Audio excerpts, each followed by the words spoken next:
Jumped it a little early there, didn't I? Just a couple of seconds. Just a couple of seconds early, but that's okay.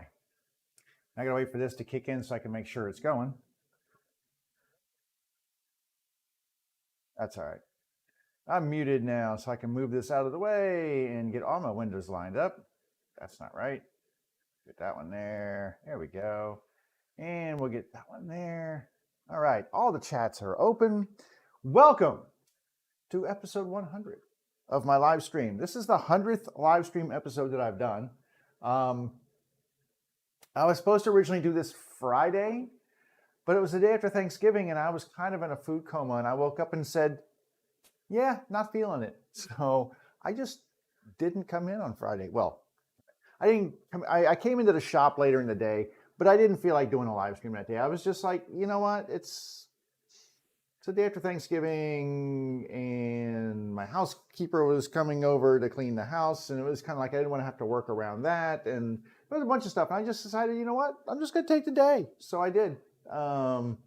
Played online with my son, played a little Call of Duty with him, and just kind of generally hung out. I did a few things out here later in the day, but it was just a nice day to just kind of take off. So I apologize if you came in on Friday looking for my 100th episode and you didn't see it. Well, now you know where it was. And like I said, I apologize that I wasn't here. If you were looking forward to it, I can't really see that anybody was like solely disappointed that I wasn't here. But anywho, that being said, I wasn't here on the weekend.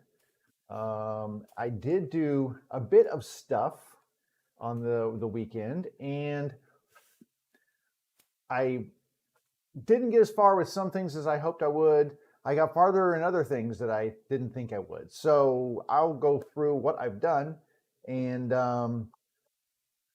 if you read the description, you see it's like I'm making cutting boards, but not really cutting boards, but they are cutting boards. That's what this wood here is for. This is part of what I did this weekend. These are the second of two boards. There was another set of these that were already cut up and they're in clamps right now. So we'll pull those out in a minute. But I've got a large piece of walnut here. So this is walnut that's been milled up. So you can see this is the walnut. And funnily, that is not the heaviest one. This is the heavier one. So this is maple. And this was all milled. So I basically had to put these on a sled because these were rough cut lumber. And I do not have a jointer wide enough to accommodate these to get a flat first face. So in order to get them through to get a flat face for running the planer, what I do is I have a large piece of MDF that I use as a planer sled, and I attach these to the planer sled. I put shims under just to make sure there's no wobble or anything, that it's very secure. I hot glue it down to the planer sled, the piece of MDF. The MDF is exactly 12 inches wide and fits through the guides of my planer. So I put them on the MDF, ran them through, got one flat side. Once that side was flat, I could take it off the sled and clean the hot glue off the edges and then flip it over. Now I've got a reference edge, a reference side for the planer to use to plane the other side. And that gives me two parallel sides that are nice and flat. So these sides right here are nice and flat and parallel to each other. After that, I could take it over to the jointer, run one edge, and get a very straight edge on the jointer that is 90 degrees to, I don't know, whichever flat side I did it to. I think there's my mark. So this is the flat side that I referenced, and this is the flat edge that I did on the jointer. And that gives me an edge to run down the table saw. And so I use that flat edge on the table saw fence and then cut it into strips. Actually, that's not true. I cut it into shorter segments because I don't need, it's easier to cut the short pieces into their final widths than to run this whole thing through the table saw. And also,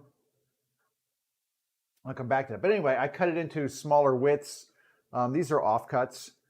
This is what was left over when I milled up the maple. I had this much width left out, actually this much width left out of each of these pieces of maple. So I actually have three of them. I was able to get three 3 sections out, which means when it all was said and done, I could make 3 boards, three glue ups. And I will get to those in a minute because they're in clamps. I have to take them out and then we have to clean them off, kind of get them flattened down. We'll see how that goes. If they're not too out of flat, if I did a good job with my glue ups, then it will just take a little bit of work flattening them out, and then we can put them on the table saw, cut up new sections, and then get those glued together. It's a process. So anyway, so I'm kind of in the middle of that. The one thing I didn't get to, which I really wanted to, I sort of got to it, but not in a finished state, was these charcuterie boards or serving boards, cheese trays, whatever you want to call them. So I got these sanded to 800 grit, so they're very silky smooth, but I wanted to go higher than that. I actually ordered some sanding discs, so I got these. This is called Duragold, is the brand on these, but these are 1000 grit. The one that I did up to, I think I did one up to 2500 grit, and it's really silky smooth and shiny, and because I use the Odie's oil on it, I don't know where I'm going with those. Anyway, they turned out nice, but I did get these so I can sand these to 1000 on here, and then I'll decide if I need to go that super shiny on them. I don't know that I do. That 1000 might be enough using the random orbital sander and using the 1000 grit. That might be just shiny enough for what I think. I mean, the thing is, it's kind of shiny. Like I can sort of see reflections in here. If I look this way, I can see reflections. The wood that is harder is more reflective and shiny than the softwood, and that's just kind of the way it works. As you're using those finer abrasives, the finer grits, it tends to start buffing and polishing these harder woods. The soft ones, not quite as much. So the cherry, not nearly as much as this Jatoba, which is just like super shiny. But anyway, yeah, I can see reflective surfaces, especially in this, which is the maple, or the, sorry, not the maple, the walnut and the Jatoba. But I need to get these to 1000. So I've got, one of them is done. I already did it with the oil and stuff. I just kind of wanted to run through and see how it looked. It looks fine. Turned out really nice. These, I've got five more to do. With the 1000 grit, it won't take me very long. And then I can actually coat these in Odie's oil and let that set up for an hour, buff it off, and then these are done. So yay. Because these have to get done and then in the mail. I have to wrap them and put them in the mail to their prospective owners. So I need to get those done. The other things I'm making, the cutting board things, are going to be gifts as well. I'm not sure for who yet, but they are going to be gifts. But those are going to be slightly different. So those are going to be end grain cutting boards. So when it's all said and done, what you'll see is the end grain, not this long stuff. It'll be glued up, so you'll see the end grain of the board. It's a mix of walnut and maple, and it'll be a kind of a checkerboard pattern.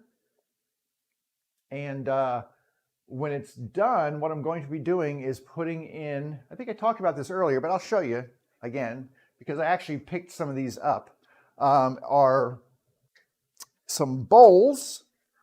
Grab these two bowls right here because they're already out.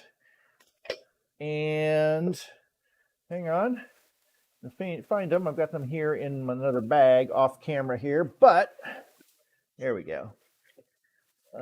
Let's see, what else can I show you here? Oh, I'll grab these too. Yeah. Okay, so I've got these bowls, and they're kind of, I think my son called them souffle bowls or something like that. I don't know. I got them at Walmart. They were kind of cool. And then I have these, which are 6x6 tiles. So these are larger. I think I showed off a 4x4 earlier, but these are 6x6, and I like these a lot. I'm going to lay these down because they're kind of sticking up. They're very heavy. There we go. They're just not as obtrusive if I lay them down. So anyway, I'm going to have, I don't know, like a an 18 by 12 board when I'm done. And I'm going to basically kind of put these on the 18 by 12 board somehow. So I'm going to use my CNC machine to mill out a section for this piece of ceramic. It's just basically ceramic tile. I got it at Lowe's, pretty cheap. I think it's like 39 cents a piece, something like that. I picked up 10 of them just because I wanted to play. These are very inexpensive as well. But I will mill out a circle for these to set into. It doesn't have to be really deep, maybe 1/4 of an inch for these to set into so it doesn't slide. And then something that keeps this top edge flush, I'll make a cutout on the board. So this will be flush with the top of the board. And I'm also going to paint these. So these, they're white right now, but they're going to get painted. And they're going to get painted with, is this on? It's not on. Hang on a second. It helps if I have the cameras turned on. So, boom, there it is. All right, so this, I picked these up at Michael's, I believe. Yeah, Michael's is where I got them. So these are alcohol inks. Alcohol inks are really cool. So they are basically like pigment inks, but they're suspended in an alcohol fluid. I'm just trying to pop one out here. So their alcohol is supporting the pigment ink inside here, and they're mixed really well. And then what happens is you can pour it on here. It dries pretty quickly, but it does some really cool stuff. And the neat thing is that if you use alcohol, like isopropyl alcohol, you can clean the whole thing off and start over again if you want to. And you can do some really cool things with this. I'm gonna try to open this one thing here. So you can take these and let's see if this one's good. I haven't even done this before, so I'm just gonna see if this works here. You have to open these or something. Maybe you have to cut the ends of these off. Well, that's no good. I need to get a needle and just poke a hole in there. All right, well, a needle will be coming forth. Anyway, I got, I don't know, 18 colors, 12 colors. Some cool stuff in here. There's amber and citrine and seafoam and sapphire. But you got some normal ones. There's white and stuff. I've also got a gold, a silver, a ruby, and onyx. So I'm going to do some designs on here, some just abstract painting designs on this stuff. And once that's done, I will take these and spray them with, there's a couple things you can spray with them to make sure that the inks don't get disturbed. It dries really quick, but any alcohol or solvent type thing would reactivate the ink and then it would move and get messed up. So you can spray them. Basically, you spray a couple different finishes on them, and one of them sets the inks and does a protective coating, and then you can put an additional, like a gloss coat over top of that as a more hardy, I think there's like a glaze coat you can put on for 2 or 3 coats. So anyway, that's my plan. I think it'll look kind of cool. I've got these little bone colored ones. I've got these blue ones, and I'm making a bunch of boards so I can try things out. The best boards, I'll have one, whatever the worst one is that comes out of it, like from like maybe cracks in the wood or, you know, splits in the end grain or something like that. Anyone that's the worst one, I'll use that as the one that I test my CNC cuts on and things like that. But I'm making, I decided to just take these 2 boards that I bought. This was actually one long board. I cut it in half, a little bit more manageable for me because I couldn't put the whole thing. It was like 9 feet long. This was a 9-foot long board. I can't really put that on my, easily put that on my crosscut sled back over here. I don't have the room. So I got my circular saw out. I've just got a regular little circular saw here. This is a, what is this? This is a rigid, and it's nice. It's actually a smaller circular saw. So this is a 6.5-inch blade. Usually they are, I think, 7-inch. So this is a slightly smaller blade on here, but I actually find that to be much better for most of my needs. I don't use this for any heavy duty cutting. A lot of people, you know, they'll use these for cutting rafter boards, you know, and stuff like that. I don't use it that often. Usually if I need one, I'm breaking down some bigger boards like this that I just can't put in my table saw or on my crosscut saw. So that's mostly what I use that for. And a couple of other things, but I don't use it a lot. So I didn't need a big saw. I just needed something kind of manageable. So I use that quite a bit for cutting long boards, and it just sits down underneath my table. But anyway, I'm going to take these and we will make the boards for our next 3. I think I can get 3 out of this. And what I'm doing, I've got a little cut list here of the boards that I need. So basically, we're working with boards that are 15 inches long, so about this long on here, 15 inches. And then I cut segments out, so I'll cut that into a piece that is, I need a piece that's 2 1/4, 1 3/4, 1 1/4, and 3/4. So we're going down 1/2 inch in size with each successive board. With this oak, it has some stuff in here that is, it's not totally clear wood.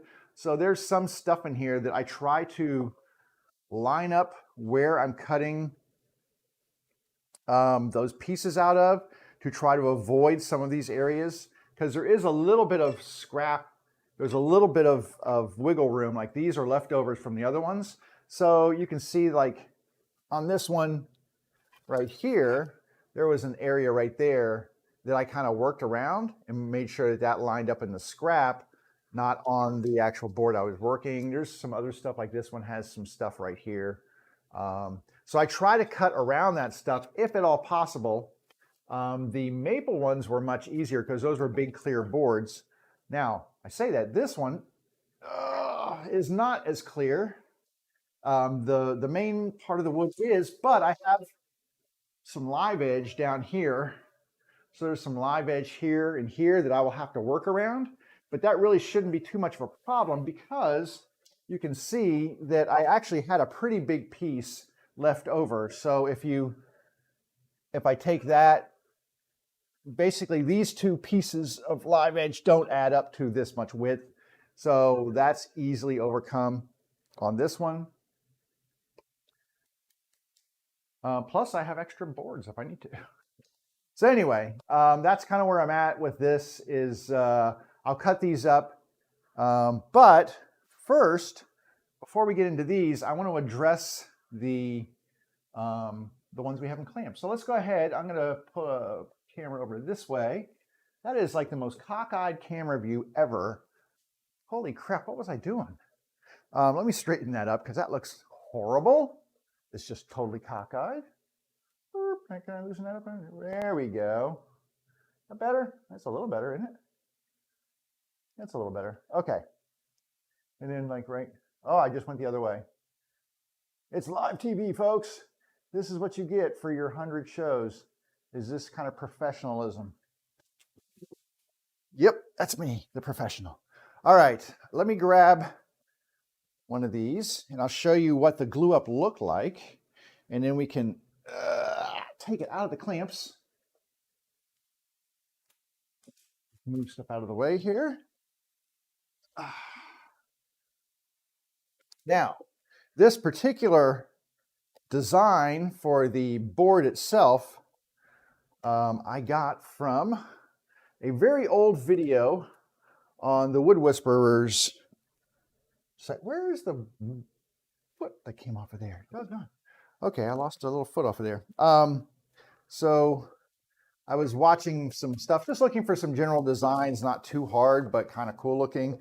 And I was on the Wood Whisperers page and found this design. These have tape on them, so these are just some clamping cauls. I'm trying to keep these as flat as possible. And so I put some clamping cauls on here. Now, like I said, there's tape under here, but let me grab just a chisel to kind of pry this up here a little bit. But anyway, I found this little design that he had, and it was kind of nice because he gave some general specs and stuff for it. And you can see there that each of those wood species, like there's the thick one here, and then there's the thick maple one down here, and then this one gets thinner. Here's the thinnest one of the maples. So they get thinner as you go up and thinner as you go down. Generally pretty cool. All right. So there's this one. Now I did, oops, there's my tape. You need to tape you should always tape your clamps. Tape this part of your clamp. If you're using these type of clamps, you really want to tape them because it will help improve their longevity. Now I have a little bit of glue on this one. I need to just kind of clean that out. But anyway, yeah, the problem is that there's teeth on the front. People don't clamp them. I see people use them all the time, and they never put tape on them for glue-ups like this. I'm like, why would you ruin your really nice clamps that way? So I always try to tape mine up to keep the tape, or to keep the glue off of those little teeth, because they will just last longer and work mo better. So just getting the glue off of these. Dripped a little bit, but that's okay, because we're going to use these again. But anyway, here is my panel here. There's a little bit of glue on here. I came back with a scraper about 30 minutes after these were in clamps and tried to clean as much of the squeeze out off of as I could. And these are, like I said, there was clamping calls, so I tried to keep these things as flat as I possibly could. There's a little bit of glue here where I couldn't get the stuff, but that's easy off with a chisel. But anyway, I tried to keep these flat with the clamping calls, did a pretty good job. So I've got two ways of doing this. One, I can come at it. I do not have a drum sander, which if I did a lot of cutting boards, I would own a drum sander. It's one of those things where, you know, depends on how much you could actually use it as to whether it's worth the investment or not. But if I did a lot of cutting boards, I would own a drum sander, because they make this portion of it, the flattening and cleaning, so much better. Because the next step is you're going to cut these up and glue them back together, and you want them to be flat. And these are too wide for me to, a lot of times if you make them thinner, like if this was 12 inches wide, I could run it through my planer, and that would be the best way of doing it.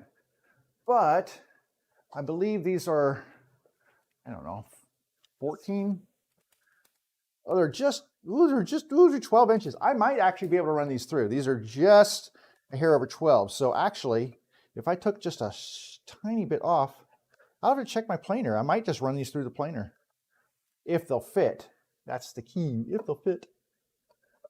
Because if they do, all I have to do is give this a little cleanup, run it through the planer, get a nice flat edge, and then my life will be a lot more simple. And you know who likes simple? This guy. I do like simple. And as I would often tell my employees, you need to work smarter, not harder. And if I can work smarter by using my plane instead of hand planes or putting it on the CNC machine or whatever to flatten it, I'm all about that. Now, once it's in grain, I'm going to be using the CNC machine, because there's no way to put this stuff through a planer at end grain, because it'll kick out the other side like a rocket ship. It's not pretty. I've tried it. It's horrible. Throws wood across your shop, tries to kill you. Just generally not a good experience at all. All right. So I'm just kind of knocking that out.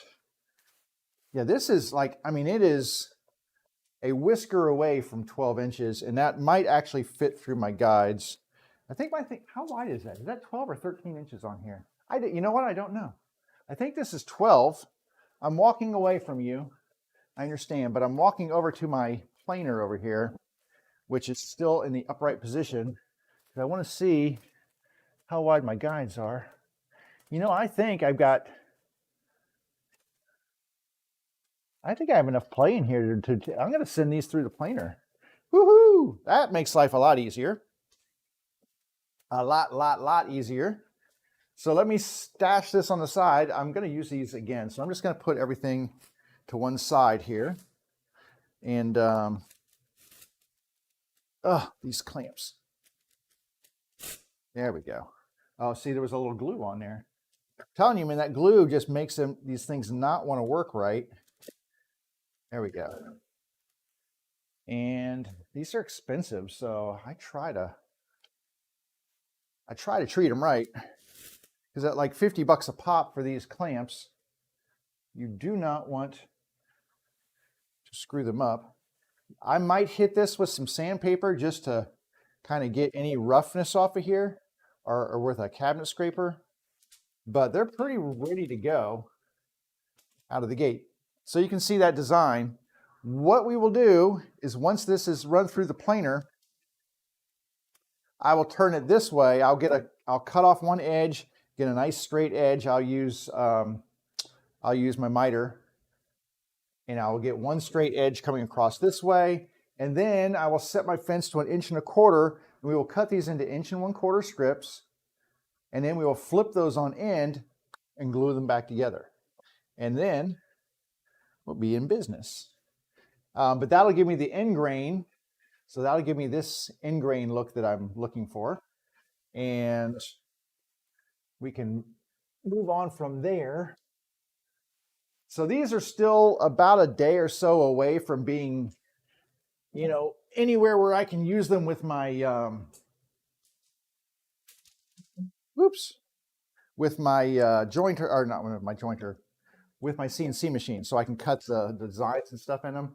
They're still not at that point yet. Get these clamping claws off.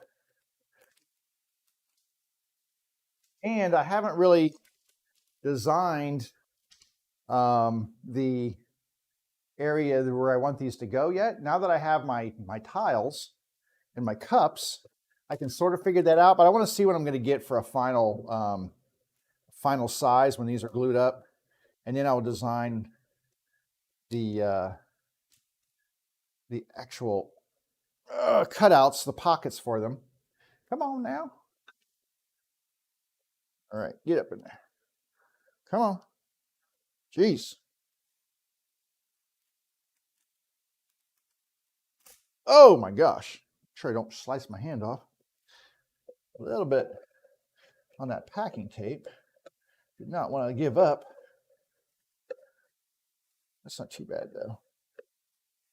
Not too bad. I've just got a little bit of squeeze out. Like I said, I came back and got these with the, I guess I had a little bit come out afterwards. Came back and got them with my scraper at about a half an hour after they'd been set up. There was a lot of squeeze out coming down the sides, which is what you want to see.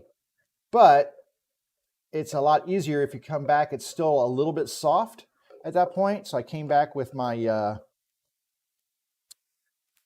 scraper and just scraped off most of that squeeze out. And it was pretty good. And you can see I've got tape on here. The black clamps are just like the parallel clamps, and that the pipe clamps, and that if you use tape on them, they not only do they protect the pipes from getting rusty and everything else, but they keep the crap off of your boards, because the black interacts with the glue and leaves black stains on your boards from those pipe clamps. I mean, that's if you're using the black pipes, which is what I always use because they're cheaper. Oops. All right. Good.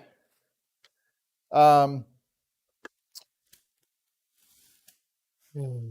should turn my computer towards my face so I could see if there's anybody like in the chats or anything, right? That would be helpful, I guess, a little bit. Not that there is, but if you do want to chat, I have the chat windows open. If you want to throw out a comment, suggestions, questions, whatever it may be, I highly encourage participation in my live streams. All right, I'm just going to clean off the bulk of this stuff that I can get just quickly with my chisel here. And then, like I said, we will kind of use a scraper or something to flatten these out a little bit before we throw them into the planer. Oh, and I haven't even looked at the other side yet. Go. And then this is the tape that's stuck to the boards. But they did not stick any glue to my clamps, which is the whole purpose. And minimal amount of glue on here. I did a pretty good job on this one. Not very much glue squeeze out on here. There was a lot of squeeze out, but I got most of it off prior to, so that was handy. And now I'm just taking the little bit that I couldn't get that was kind of under the clamps and stuff. So this should be pretty easy to clean up and send through the planer. All right, so there's board number 2. Same design, same everything. Just looking for something really simple, but cool looking. I mean, the other thing is, I mean, if nothing else, these would just make nice cutting boards when I'm done with them.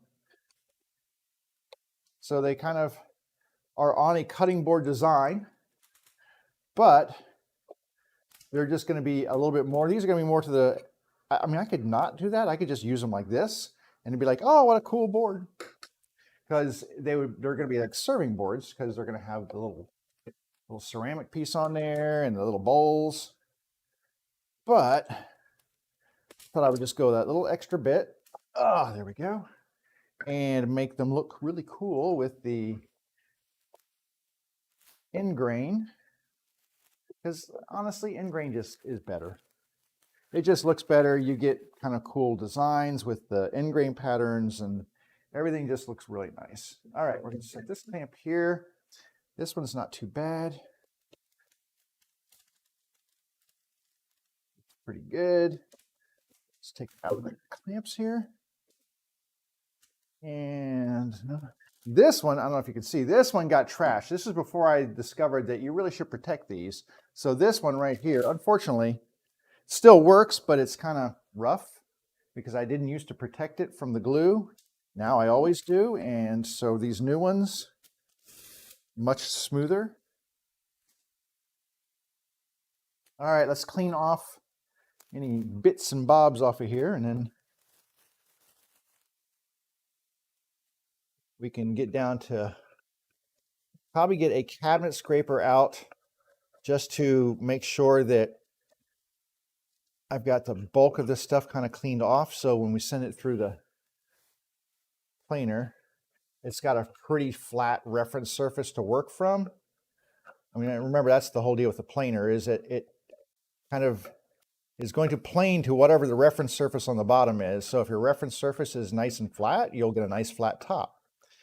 If you've got waves and other anomalies in it, you'll get those on the other side from the planer. It doesn't know any better. Ow, shoot, there's an open piece somewhere. Yeah, the glue can be very sharp when it dries. So the one thing about this board, like I said, I showed you the walnut that I tried to work around some of those little areas, but I do have some voids and stuff in here. And my thought is, because this is not a true cutting board, because it's a serving board, I'm okay with that. And what I'm going to do is, once this is done, like there's a void, I don't know if you can see it, but there's a void right here and on this one. If any of these voids are exposed in the final glue up, I'm just going to fill them with epoxy, and I'll stain it black, and that'll be that, and it'll look fine. And it'll be nice and safe, and you won't get anything inside of them. But because these are not supposed to be cutting boards per se, even though they're built like cutting boards, I suppose people might use them as a cutting board, even though they're not made that way. But yeah, I'll fill them with black epoxy, so they'll still be food safe, if you will, but they're not going to be normally I would use much cleaner boards. If I was going to get the walnut, I would use very clean boards. so that you didn't have any voids or openings or cracks or anything in them. But I think I will be all right in this instance. I believe so. All right, this is the third one. All good. So now I'm going to go over to my workbench over here. Hang on a second before I do that. Let's see if my let's see if I can find my cabinet scraper here. And I might just be able to touch up this edge on the cabinet scraper too. Might just hit it with the burnisher here real quick and refresh my edge on my cabinet scraper. All right, so one thing I'm going to need to do, I've got a lot of boards here. I'm going to need to move some wood around. So I'm just going to set this over here because I don't need these boards. I don't need these cutoffs right now. So I'm going to get the cutoffs out of the way. I'm going to get these pieces set aside. You're like, what are you talking about? I'm going to get these set aside because I don't want them to get broken, knocked off, anything like that. I mean, are they really expensive? No, but do I want to have to replace them? No. But anyway, all right, those are out of the way. I'm going to have to move these long boards out of the way because we will get to those in a moment. Well, in a little bit. We're not quite there yet. And the other thing is I can't glue these up because these are all my clamps that I want to use. I don't want to, about the only thing I could do is set up, I could do one additional one into clamps. Maybe I'll do that. Because I have to use pipe clamps. I don't have any more parallel clamps. So I have 3 sets of parallel clamps, but I can use pipe clamps and that's perfectly acceptable for this kind of stuff. One thing I am going to do is get my, let's see, I need to get this little thing that I made, which is a bench dog stop block. And it just fits in here and it just gives me something to push against. I've got my right here, and I think, methinks I need to come over here for a minute, over to my messy end of my table, and let me see if I can get this. I'm going to try and lock this down, and I'm just going to run my burnisher over it and get myself a new edge. So if you haven't ever done this before with a cabinet scraper, I have this rod right here. This rod is harder than the steel in the cabinet scraper. So what happens is as I run it across the edge, it basically flattens the top of it. And think of it like looking like a T, like you're looking at a letter T, capital T. So basically that edge will now have a flattened part on top. Then I use it and I just take this at an angle and I push that T, the edges of the T over, and that gives me what's called a hook to use for scraping. It does a really great job. So I'm just going to give myself a little angle run on these. And let's see if that did a decent job. I mean, you can usually feel, like I can feel that little hook on the edge here. And then you just take the cabinet scraper and you scrape like that. And you'll get, like, you're doing it right when you get nice shavings. So these shavings are not like little dusty things. They're really nice shavings, and that's what you want. If you're just getting dust with your cabinet scraper, that means that your hook is dull and you need to basically just resharpen it. So I'm just going to run this down. I'm just trying to clean off all the glue. It's just going to clog up my hook in here a little bit. That's okay. So just cleaning this up. And so like my walnut is just a hair higher than my maple is. This thing clogging on me. There we go. So I'm just going to work this down. And like I said, I'm just trying to get a nice reference surface here. Get any of this glue off of here. Which glue does like to clog.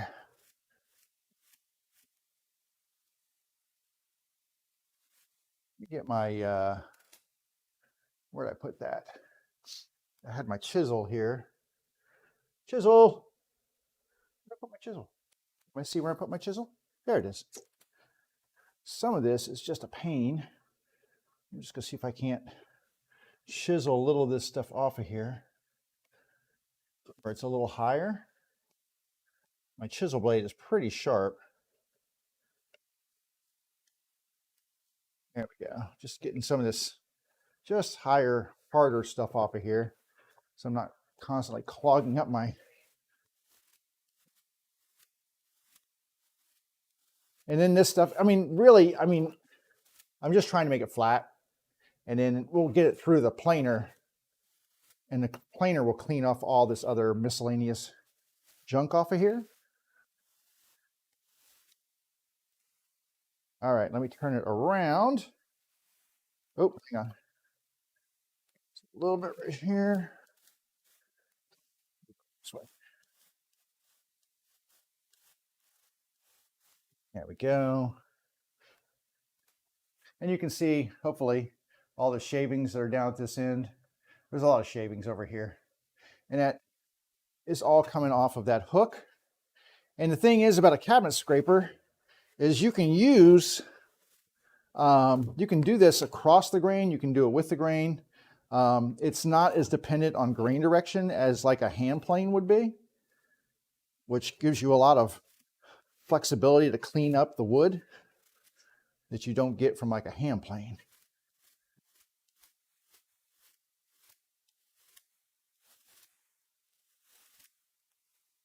Nice long shavings. And then I'm only going to do this one side on here. And then we'll use this as our reference side. Yeah, see this right here. It's just a little bit of glue right here that's being stubborn. I don't want to cut into the board with my chisel, but that glue is being a pain. There we go. Okay. And a little bit right here, it's a little high. And try to clean it up. Now, at some point in time, I will need to reform this, the hook on these by basically putting this on a, like my sharpening stone. I've got a diamond stone. I will flatten that off and take that little hook completely off and redo the whole thing. So I do that periodically, but sometimes you can just, like I did, use your burnisher and resharpen those hooks to the point where they're still very usable. And you're still, like I said, as long as I'm getting nice fluffy shavings like this, my hooks are just fine. All right, so this one is good enough, is what we will call that, for what we're going to be doing. I don't know where to put it, man. All right, I'm going to set this one right here. So, and actually, you know what I'm going to do? Let me get a pencil, just so I know, and I'm just going to put a little mark on there so I know that this is the side that I planed or hit with my sharpener, because sometimes you can't tell the difference. This is pretty rough over here, so I think I will work on this one. I'm trying to use the ones with have the least resistance for cleaning up.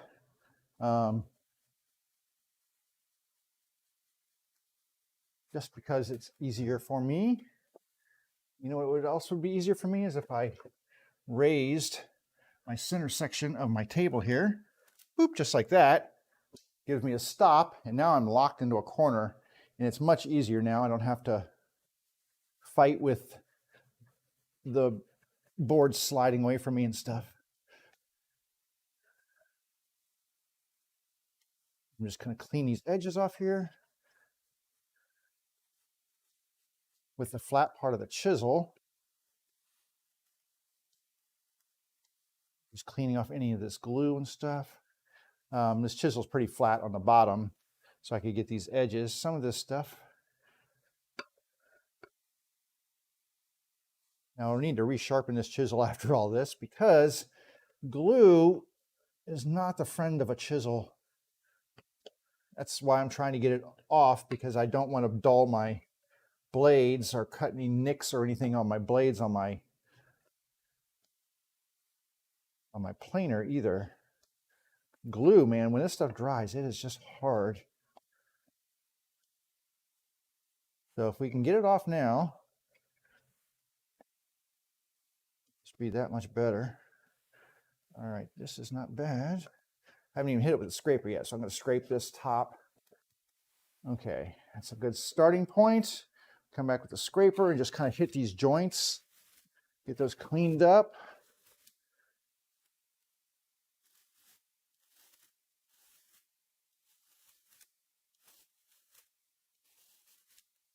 There we go. That's working better.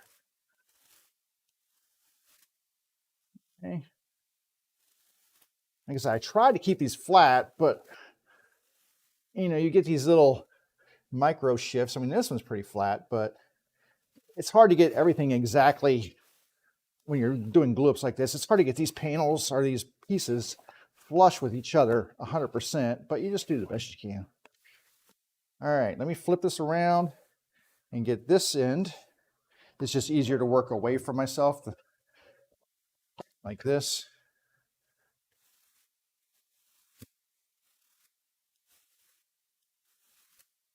Yeah.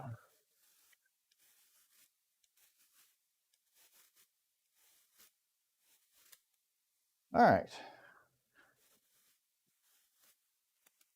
That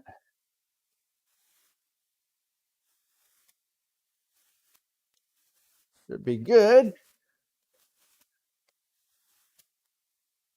Okay. All right, there's my flat surface for the planer on this one. Just gonna mark that one. And then we'll come back and grab this last one. And then when I'm done with this one, we'll go ahead and set up the planer to take. All I'm going to do is take super light cuts with the planer. I'm not looking to lose like any thickness or much thickness. I mean, you got to lose a little bit, right? But I'm trying to just get these to a flattened state so that my next glue up will be good. So I'm only going to take off as much as I need to get these sides flat. So when I cut them on the table saw into their new pieces, they will play nicely with each other in the clamps. It's all about playing nice with each other. All right. I'm just getting the bigger pieces off with my chisel here, and then try not to gum up my, a little bit right here. I just can't seem to get this one. There we go. Some of this stuff is just really nasty. All right. A little bit here in the middle. Yeah, I'm using the beveled edge because I don't want this to dig into the wood. So I'm really being careful that I'm just hitting the glue on the surface, because if I make a gouge in there, that's kind of something that's hard to come back from. So just using the beveled edge where it won't dig into the wood as much. Hear it hitting the glue spots in here.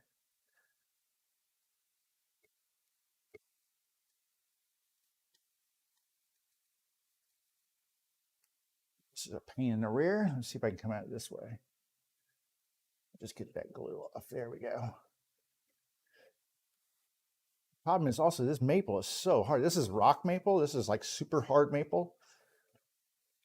And which you can hear it when it's planing or cutting or anything. It's like really super hard. All right, that looks good, feels good. Oh, here's a couple over here. Try to clean up these. I'm just using my hand now to find any high spots or anything where it might be from glue and not from wood, and then just cleaning those up before I use the cabinet scraper. And trust me, you'll feel the little spots on there with your hand, because when this glue dries up, it's like rocks. Little sharp razor blade pebbles on top of your wood. All right, there we go.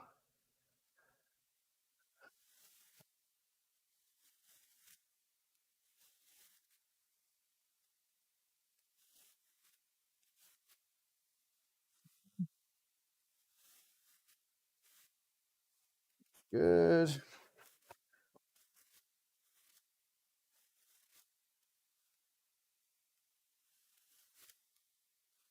All right. These middle sections here.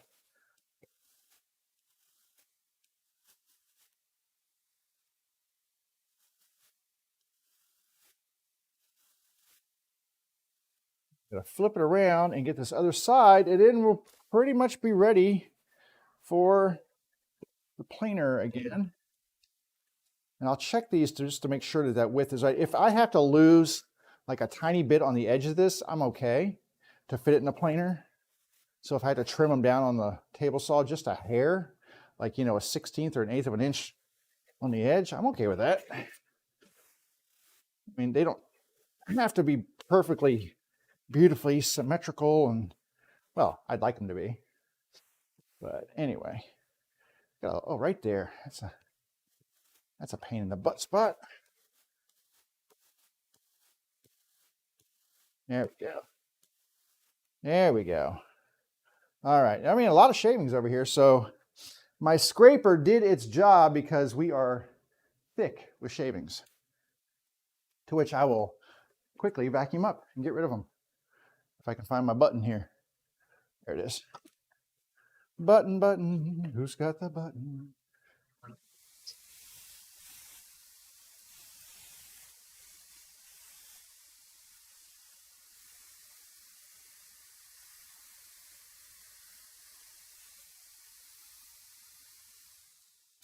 Okay, and just like the previous two, I'm just going to draw a reference circle so I know that this is my flattened bottom, and don't unmistakably put this side down. And now I need to set up planer. This shouldn't be too hard because we're just doing a simple short board run through. These are not super long. Shouldn't be too much of an issue. For the most part, I just have to get stuff off my planer table and drag this thing up. I did leave this in planer configuration smartly, because usually I break it back and put the planer down under the table, because I've got a flip top table here. So a lot of times I will put it under the table and put my disc sander up. I'm going to move this over to here so you all can see. So hang on, I'm setting up another camera here so you can see me run these through. Just like that would be awesome. So we will put this on here. There we go. So there's the planer. And I need to set the depth of this thing. Let me make sure the width is right first. So hang on, I have to raise these up.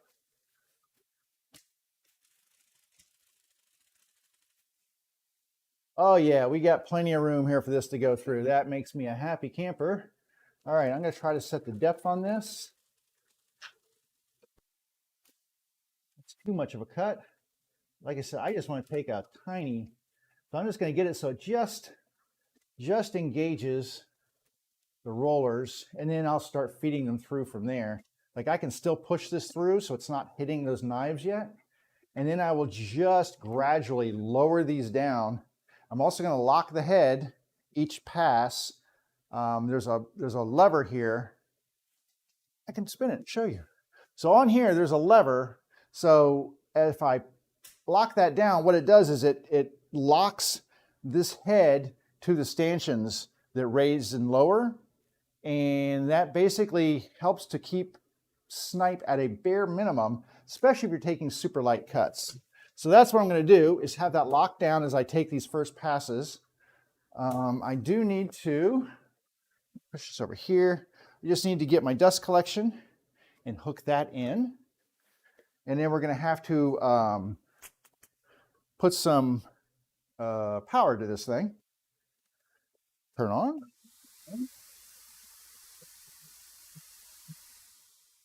Okay, let me get this hooked in. It's going to get loud for me. Hopefully my noise cancellation will keep it not as loud for you. I do need to get these other ones over here. And I'll put my reference surfaces down. Sorry, I know that's kind of in your way. So let me put these over here somewhere. Oh, there's the foot. That clamp. I needed that. Okay, where can I put these? I will put them up here. That's a good spot for them. Why not? I know, I just move stuff around. You notice how I move things around, right? Okay, I need my ears, and I need some power, and I'm going to need to turn off my heater because I do not like to run the planer and the heater on the same circuit, because then I would kill everything, including my podcast or my live stream, and that would be sad. Okay, let's go ahead and run this first one, see what it looks like here.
Okay, so that did a good job. I mean, you can see nice and flat now, nice and no glue or anything left on here. The only thing that happened though, really weird, but I lost a chunk of this walnut. I don't know if you can see that. Let me turn it this way. So I lost a little chunk of this walnut off the edge here. So I might have to trim this one down equally on each side, and so that they're the same width on here. I'm not sure how that happened. I didn't look like there was a weak spot, but anyway, that being said, the boards are now really clean, and hopefully you saw taking really small passes with this stuff. I'm trying to keep the snipe down to a minimum, and also I just want to take enough to get it flat and get rid of any glue imperfections. So now I have to raise this back up for this one, get a starting point for this one, and we'll do the same thing. Try this. That might work. I'm going to go back up here. Okay. But anyway, I'm just trying to get just as little bit off as I can, and then we'll go from there. All right.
All right, more successful with this one. If you noticed, I started running one of these offcuts through, and that, because I was getting snipe on here, and I need this whole board. I can't afford any snipe because you won't get good glue ups if you have a bit of the board that drops down and is lower. But this going through first basically keeps that blade in position, so when it hits this wood, it's not digging in anymore. So by feeding a leader board through first, I was able to combat that snipe and get a really nice one here. I think I'm good on this one. I think I was able to control the snipe on this one, but I might come back. I think on this one I need to do one more pass, and I'm going to use the same board and see if we can't get this one side cleaned up on here. Let me try it.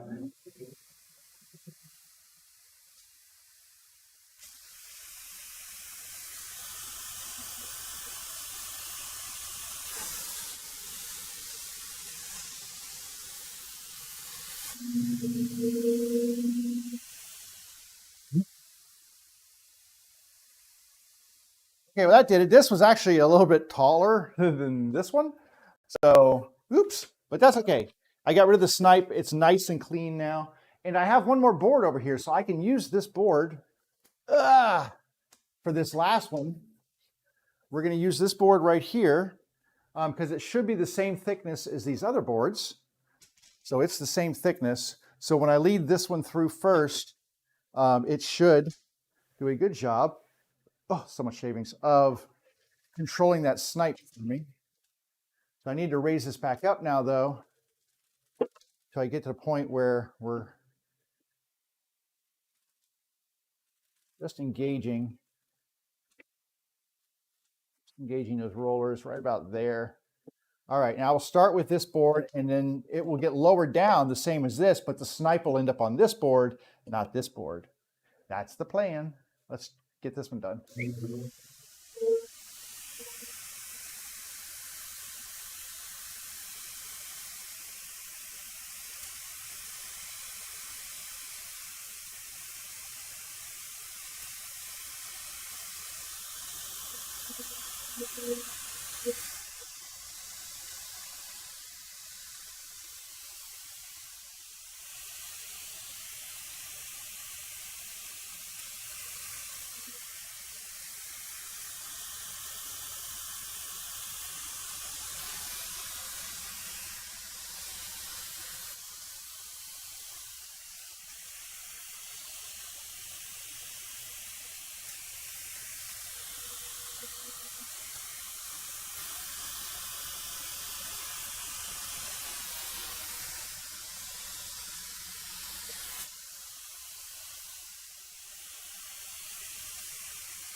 It took me a little bit. This one was fighting me.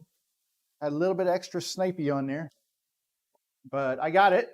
So we're good to go. I hope my son went to work. It looks like he did. Good.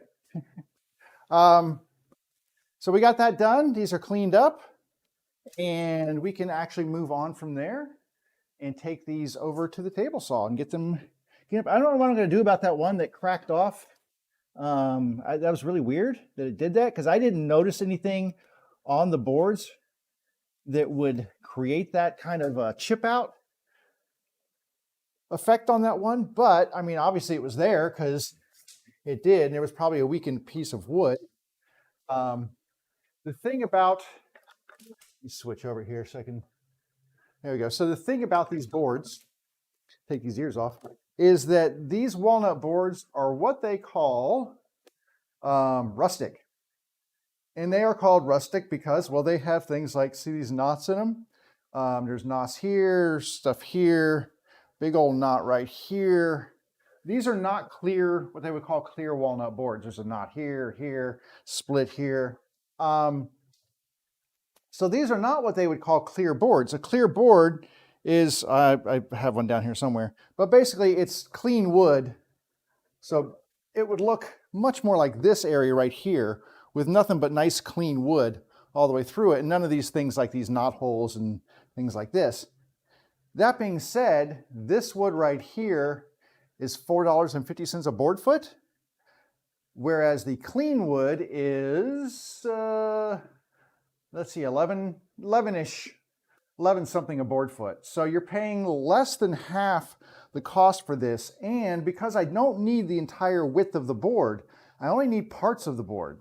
So I can cut my pieces out of this board, get the prime wood that I want, and also this has some of the most beautiful grain in it because it's where the wood is turning and twisting and there's knots and stuff, but it also creates this beautiful flowy portions of the grain. And to me, that looks really nice. So because I don't need a whole wide board, I can spend less money on this walnut, still get a premium wood with beautiful grain and pay a lot less money. So, you know, there are trade-offs.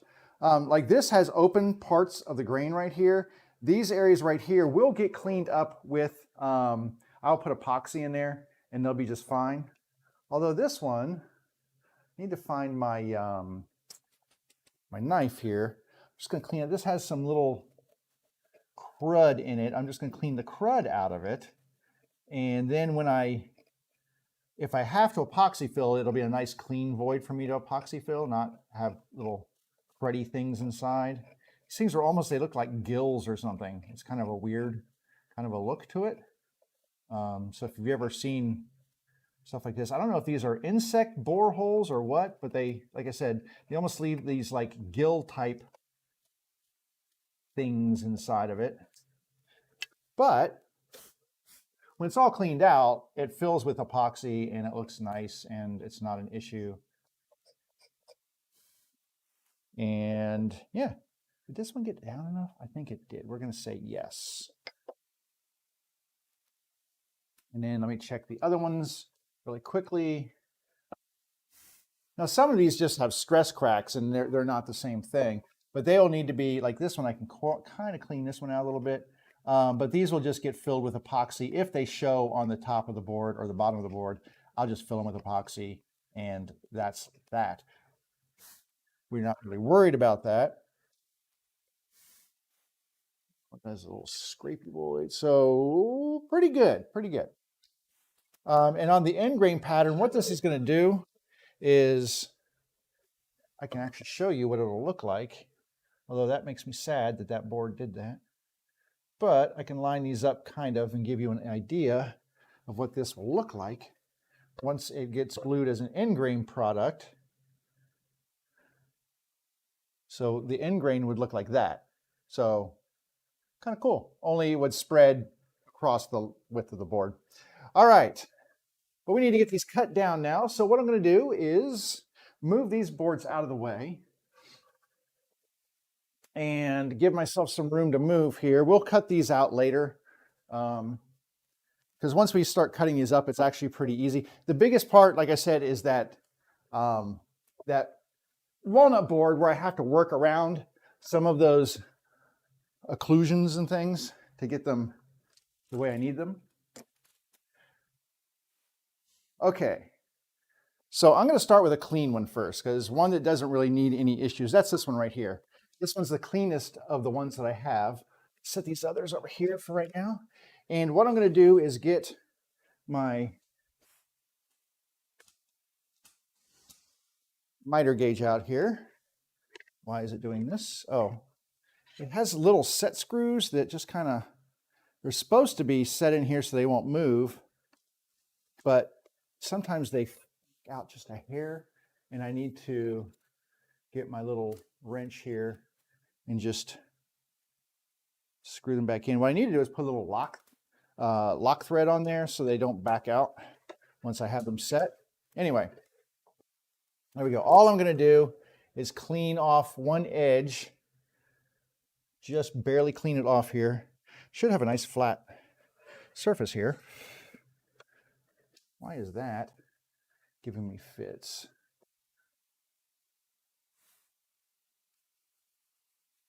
Try to use a very flat board here for this, but not always the case. Is that better? That's better. Had a little anomaly on there. It was like, what in the world? All right, so I'm going to get this just over the edge there. Is one of these really straight? This should have been my straight one right here. Let's do this side. I know, I'm being kind of stupid. First, I'm going to raise my blade up and get it the proper height. There we go. That's good enough. And then just put that I can see on my cutout here where my blade's going to go. So it gives me a nice idea that I'm going to get just a little bit trimmed off there. And I can see here that this blade is just going to hit that. So that should be enough.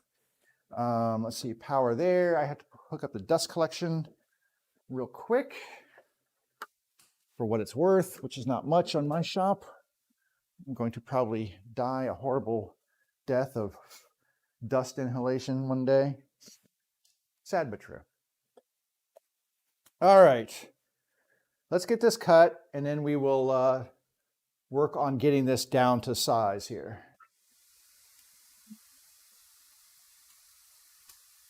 Did I plug that in? I did plug it in.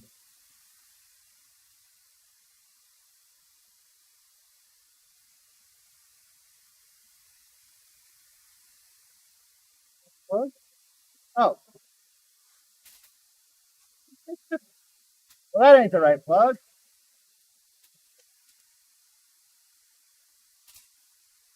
There we go.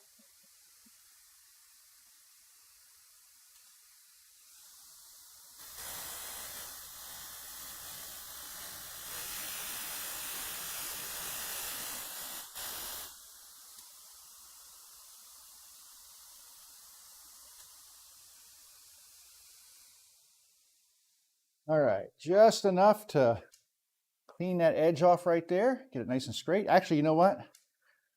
I got to take another tiny pass off of here. What is that? There's something wedged in my, probably a piece of wood, wedged inside here.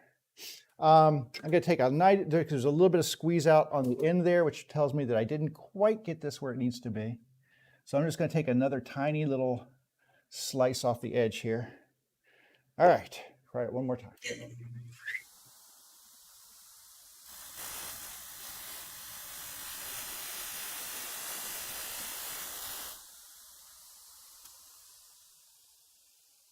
So much dust.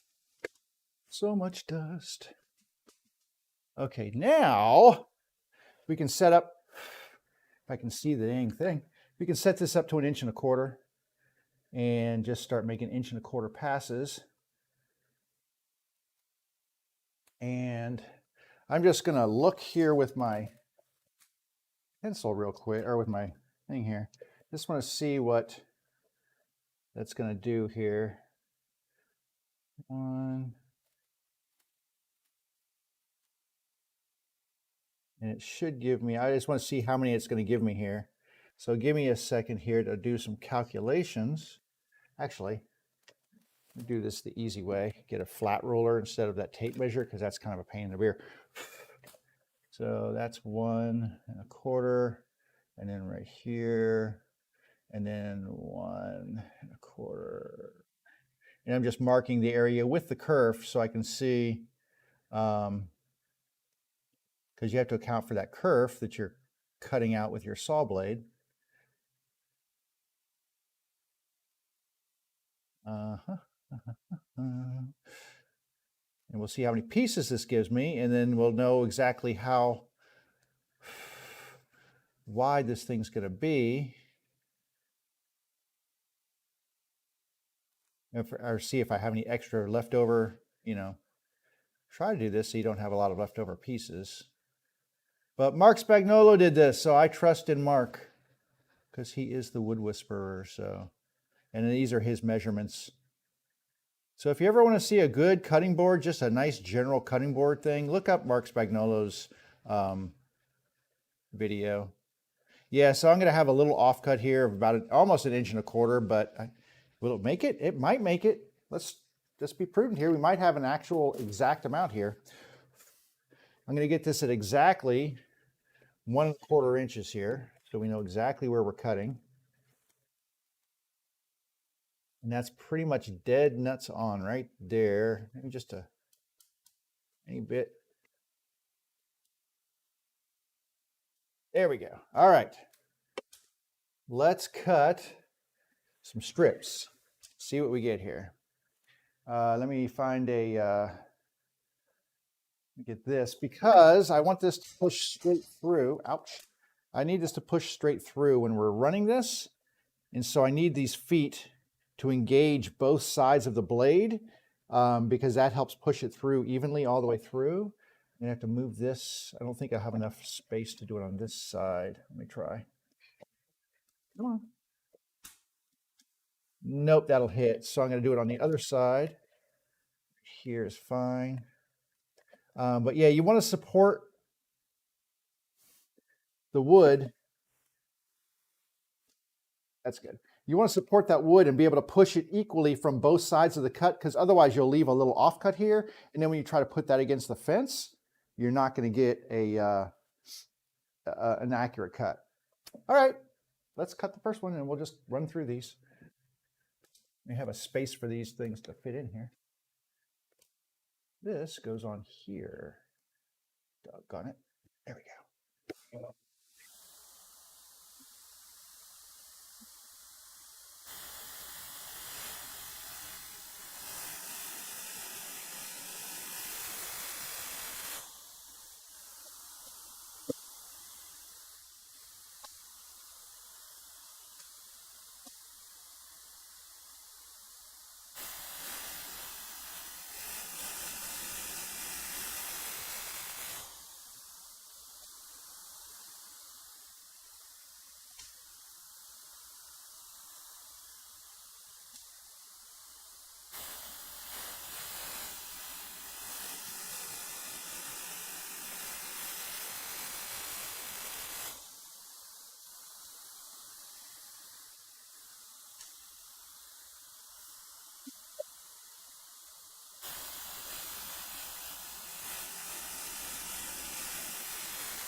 Is life doing that?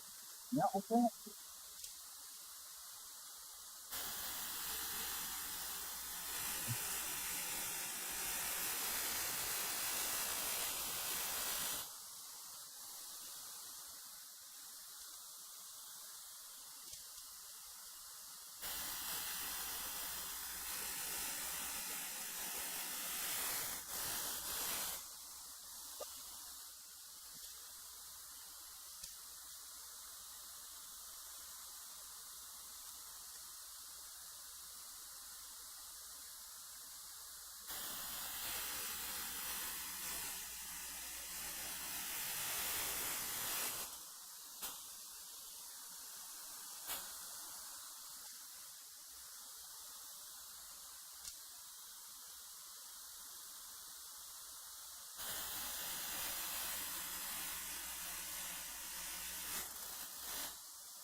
Oh, we got an extra.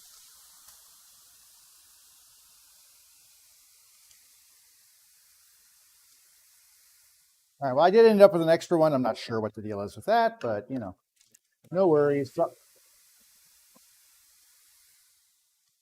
So I'm going to take these back over here and we're just going to stack them where they were.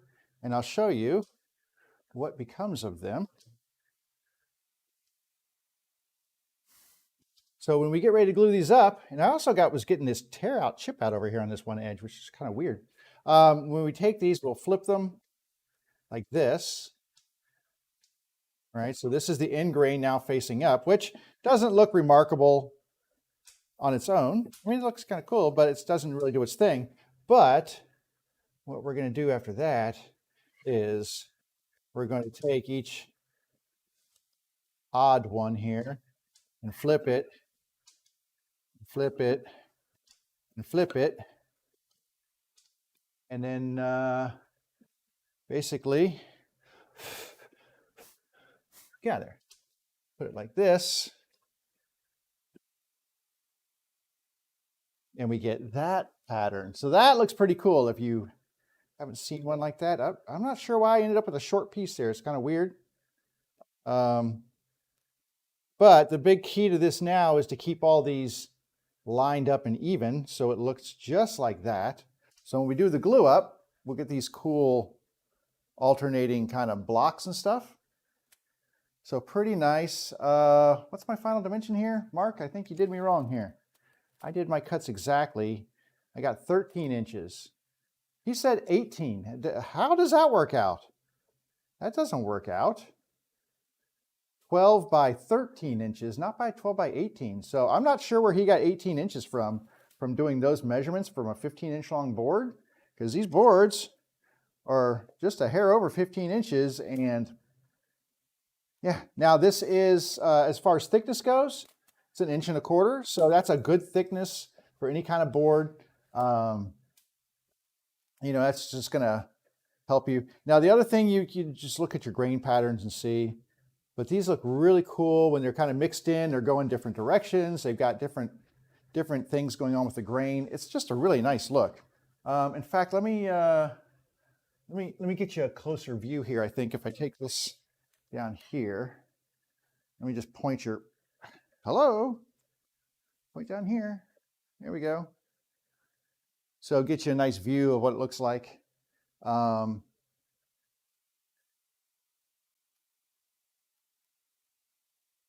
that is, let's see which way these are going. So I can turn it for you so you can sort of see.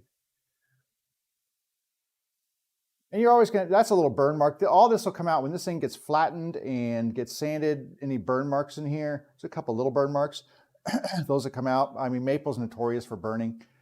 It's just the way it is. But anyway, that looks pretty nice. Now, if you compare, okay, words are hard.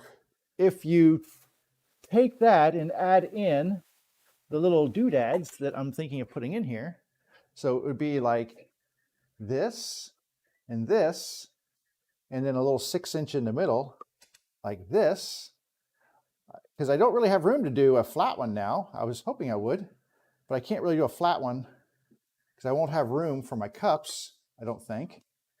And that's why I said I needed to wait till these are done to figure out how I'm going to do the orientation on these. Because this is about centered in here. So that's centered.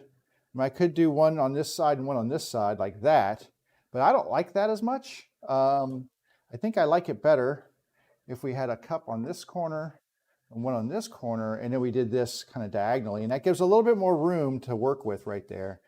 I think that looks nice.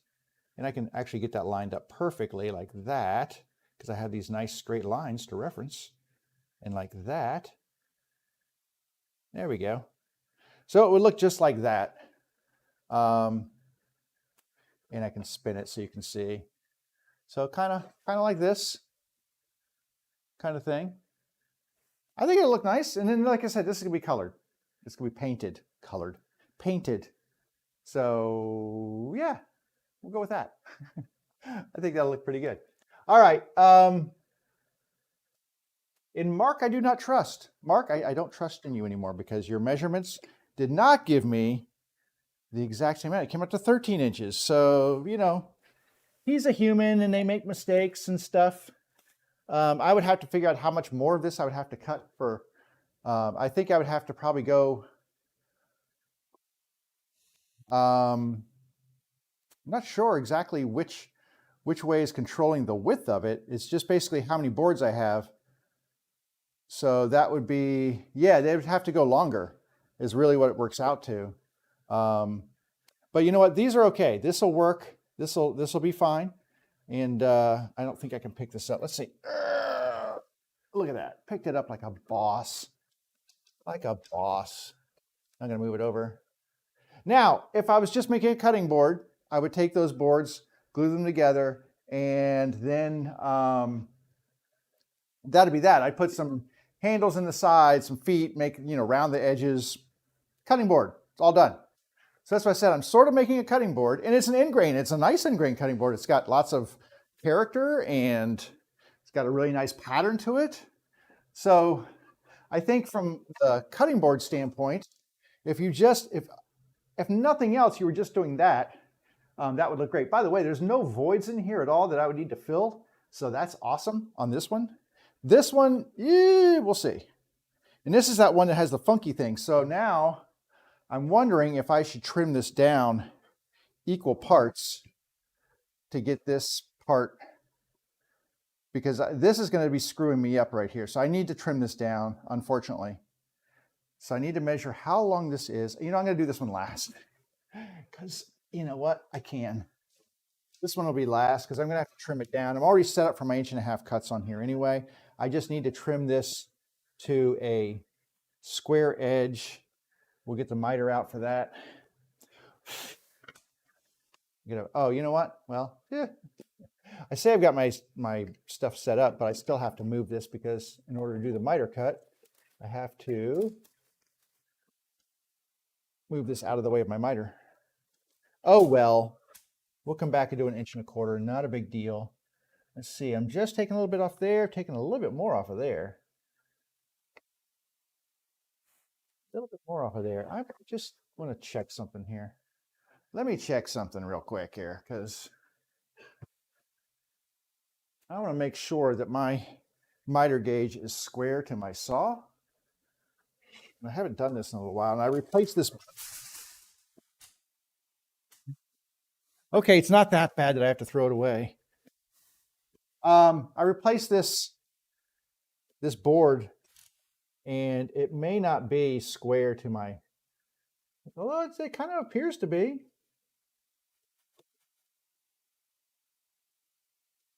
Pretty close.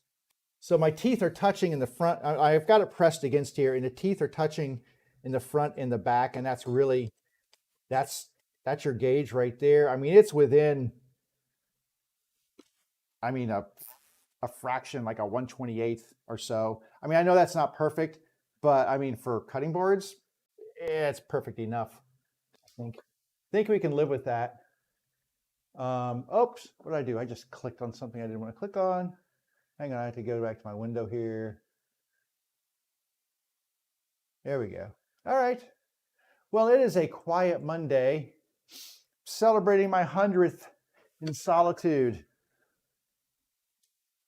That's okay. I'll be all right. Now, this one has some major voids in it. So this one, I'm probably going to be doing some filling on this one, but that's all right. And we just want to take off just a tiny bit, just enough to get this thing through here and shave off. All right, well, let's start there, see what that gets us.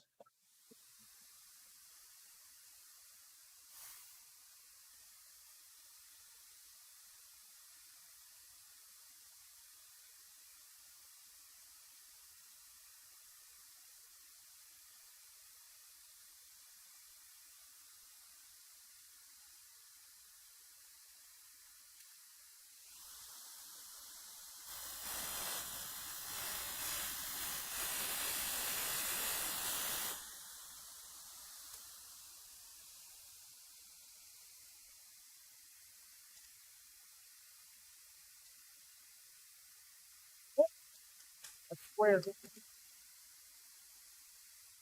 That is square. Nothing that I can do about that. It's as square as it can get. All right. So now I'll take the miter gauge out and we will set the fence. Push all this dust out of the way. Let's set the fence to 1 1/4. 1 1/4.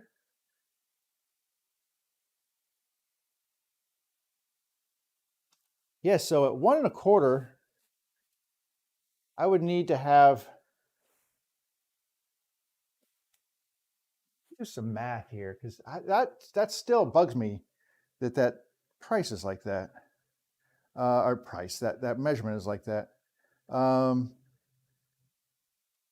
So if I took 18 divided by 1 1/4, could give me, what? 14 2/5. Ooh, that's weird. How many segments do I have here? 1, 2, 3, 4, 5, 6, 7, 8, 9, 10 segments. Yeah, so, I mean, I would need, well, actually, I would need, I'm about 1/4 of an inch off here. So from 18, I'm 1, 2, 3, 4, 5 1/4 inches away. So if I'm 5 1/4, let's see, 5 1/4 inches.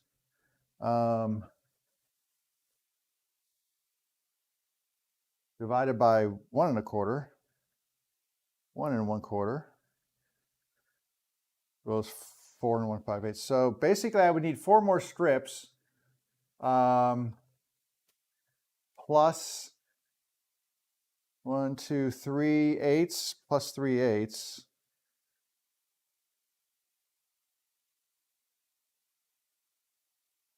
So I would need basically, yeah, I would need, so that my measurement wasn't right. I'm not sure what he was thinking when he did that. I'll have to make a comment on there and ask him and say, yo, dude, I did this and it didn't add up. What the hell? What the hell, man? What gives? This is why cutting boards are really hard, because you're dealing with several dimensions at once, because you've got the thickness of the board depends on how wide your final cut is, but your width of the board depends on, okay, so this is where I'm messing up here. So mine didn't end up, oh no, these are like perfectly 1 1/4 inch thick. So these are 1 1/4 thick, and because that dictates how wide your board is. So 18, well, how could it be 18 inches then? Because you can't do 1 1/4 and end up with 18 inches. 18 divided by 1 1/4 is 14 2/5. So I would need 14 segments. Yeah, see, his math doesn't add up. I'm going to call him out. What do you think? Should I call him out on his 7-year-old video? I think it's that old. It's still a good video, even if you don't get the pattern's cool. It's just, I wish my boards were longer. I should have gone a little bit longer, and that would have given me a little bit more width on there, but they're still good and they're still usable. All right, 1 1/4. Let's make this happen.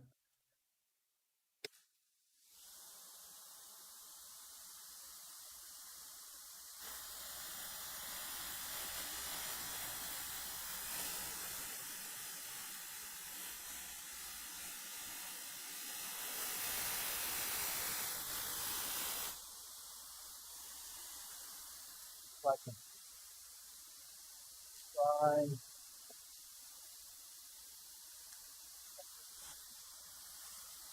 It didn't look like that.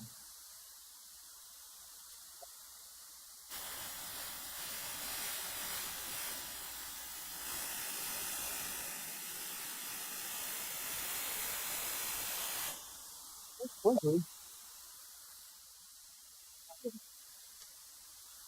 The blade.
Oh, shit.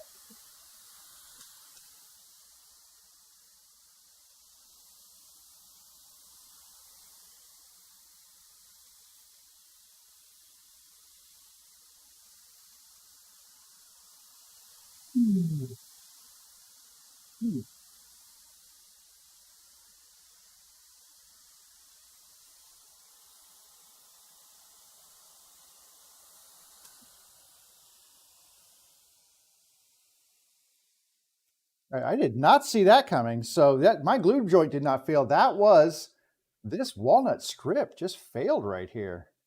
Now I can glue this together, which is probably what I'm going to do is glue this together. So I'll tell you what. No, I need to glue this together. I'm going to push the whole thing through because I need to get these last strips cut. And I need that to be the right size. So I'm going to push this through. I'll put the block on here and make sure it's all held together and going the right way. But yeah, so that failed on me. But that was the walnut that failed, which is really weird because there was no crack. I mean, there was just a little crack, but it wasn't all the way through. But I guess it was. So I'm gonna have to glue that up before we do anything else here. But I'm gonna push this through just like this. I'll get those pieces out the other end, and then I'll do a glue up on that one section because there's only one section left here. Wow, this is interesting. Okay.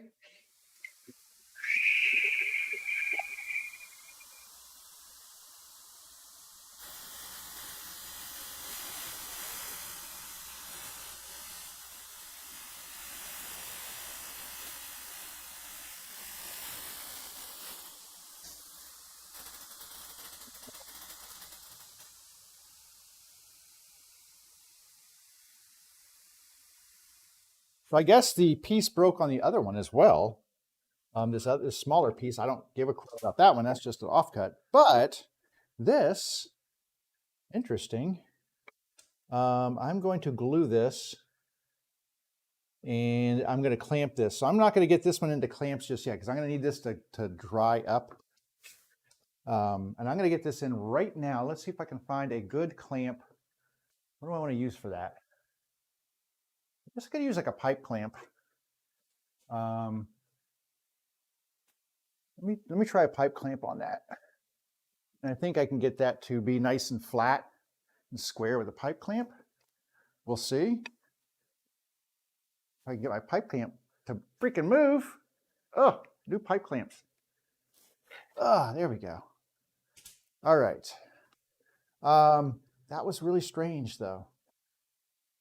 I need this over here so I can hang this off the edge and use the, there we go, like that. Get it like this. Push this in a little bit like that. We'll just do it like this. Okay. Let me get some glue on here. Knock everything down in my shop. That is so weird because I just did not think that was going to be a weak spot in this. I never saw that coming, but you know, it's wood, baby. It is what it is. All right. Now, the nice thing I know is that if I do this glue up, it should not fail, at least on the glue joint here. So I'm going to get this thing all lathered in. This is all face grain, so it really shouldn't have any issues gluing up. I will glue both sides. Just get some glue on both sides. This. Okay. I'm going to have to clean my table off. So I've got glue on my table now, which is never a good thing. I'll put this in like this, and then we shall put some pressure on here. Make sure this is all lined up.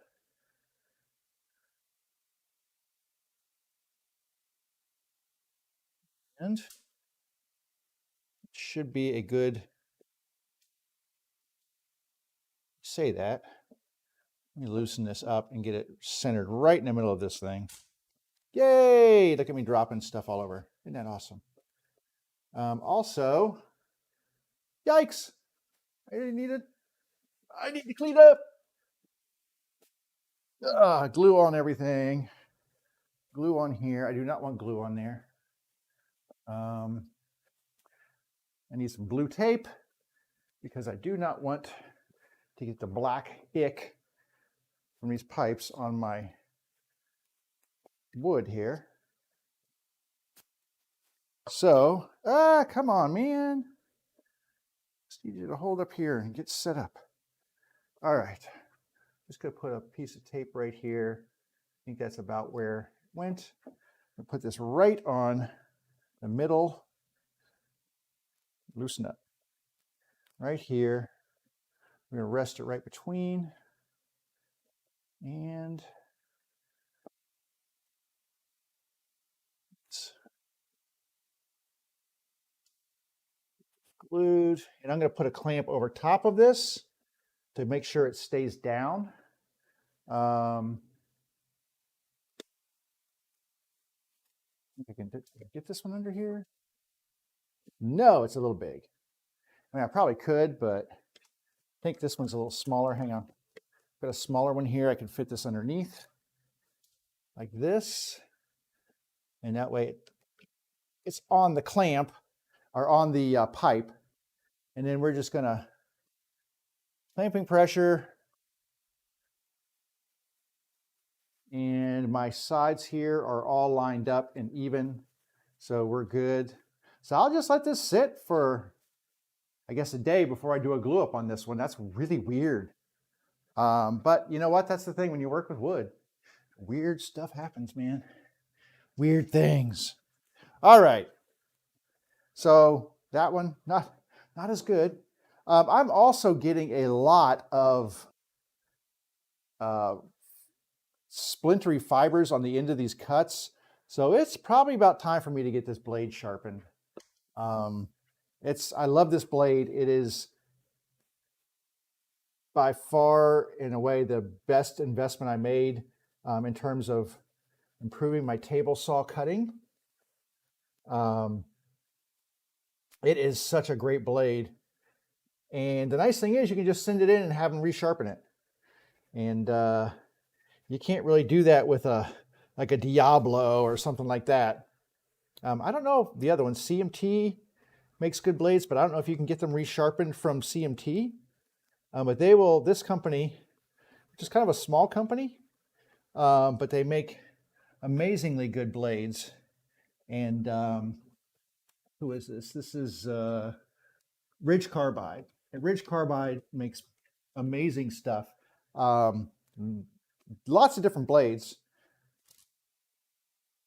And these are some of my favorites. This thing has just, like I said, it's kind of a combo blade, but it's been super sharp, and I get great. I mean, even this, you can see there's no burns on here. There's no burn marks on this. And this is maple, and maple freaking burns all the time. So, okay, now this one has a little rough part. I'm going to put some CA glue in this one just to stabilize that little bit of opening crack there. Last thing I need is for this thing to pop. So I'm going to CA glue. I'm going to put some tape underneath it after I CA glue one end. And I'm just going to put some really thin CA glue on here. Just going to put some tape over this end. For the moment, I'll take it off and put some more CA glue in that end. But I'm going to put some CA glue in this little crack. I don't know if you can see that crack there. Let's go over here and I'll show you. So you can see there's a crack in here, and there's that crack kind of comes to the other side. Because this was the pith right here. The pith of this wood was right here. The pith is the very center, and things tend to radially crack. You can see it on this one. So the pith right here, the cracks tend to work out radially from that pith, depending on where it is in the wood. So I'm going to put some CA in there, stabilize that crack, and it'll soak in and just kind of like bond the wood fibers in there and make it stronger, more better. But I'm just going to use some thin CA glue to let it work down inside there and kind of stabilize things. And then I will put some tape on, flip it over, and do the exact same thing to the other side. And that should, let me use this piece of paper right here. That should be enough to, what's better for you guys? Right here? That works. All right, I'm trying to get in the middle. That should be enough to stabilize this piece of wood. Geez, I need to get a new spout for this thing. But the thin CA works down in the cracks, like it just soaks down inside there. That's why I put the piece of tape on there, because I do not want it leaking through and then creating havoc all over my table. Now, what I'm going to do is get another paper towel here, and then I'm going to just wipe this off. I'm going to hit it with some spray. I'm just going to wipe this a little bit. I'm going to hit it with the spray here, which is basically accelerator. It's just instant accelerator for CA glue. And that's going to bond to the CA. It's going to create a chemical reaction which turns that from a glue into a solid. And then what I can do is put some tape on this side, take the tape off the other side, and then we will flip this thing over and do the same thing over here, because that crack went all the way through. Yeah, you can see right here. Uh-oh, I got another crack right here. Son of a gun. I got another crack on this end. So I'm going to do the same thing down here. So we're going to work this piece here. We're going to save it. We can save the patient. I know we can. Anyway, CA glue goes in here. Because it's end grain, it's going to soak in really fast anyway. So I'll put some more in here. Let it soak in. We'll hit it with the activator. And I'm going to wipe off any on the surface first, because I don't want to leave any marks on here. I don't want there to be glue on the surface. I want it to be inside. That soaked in pretty good. All right, hit it with the activator. That'll kind of lock up any on the surface here. All right, now right here, I actually have a crack again. Right here, I was messing with this thing. There's a crack, right? Look, it's opening up right here. Just barely. So I'm going to soak this in CA, and then we are going to clamp this one as well. So I'm just going to pour CA down inside here, and that'll stabilize this thing. It'll be fine once this thing gets hit. I don't need all the CA on the surface. That's why I use that piece of paper. And then we will clamp this thing up, and I'll spray this whole joint with stuff. Let me see if I should have a clamp right here that is long enough for this.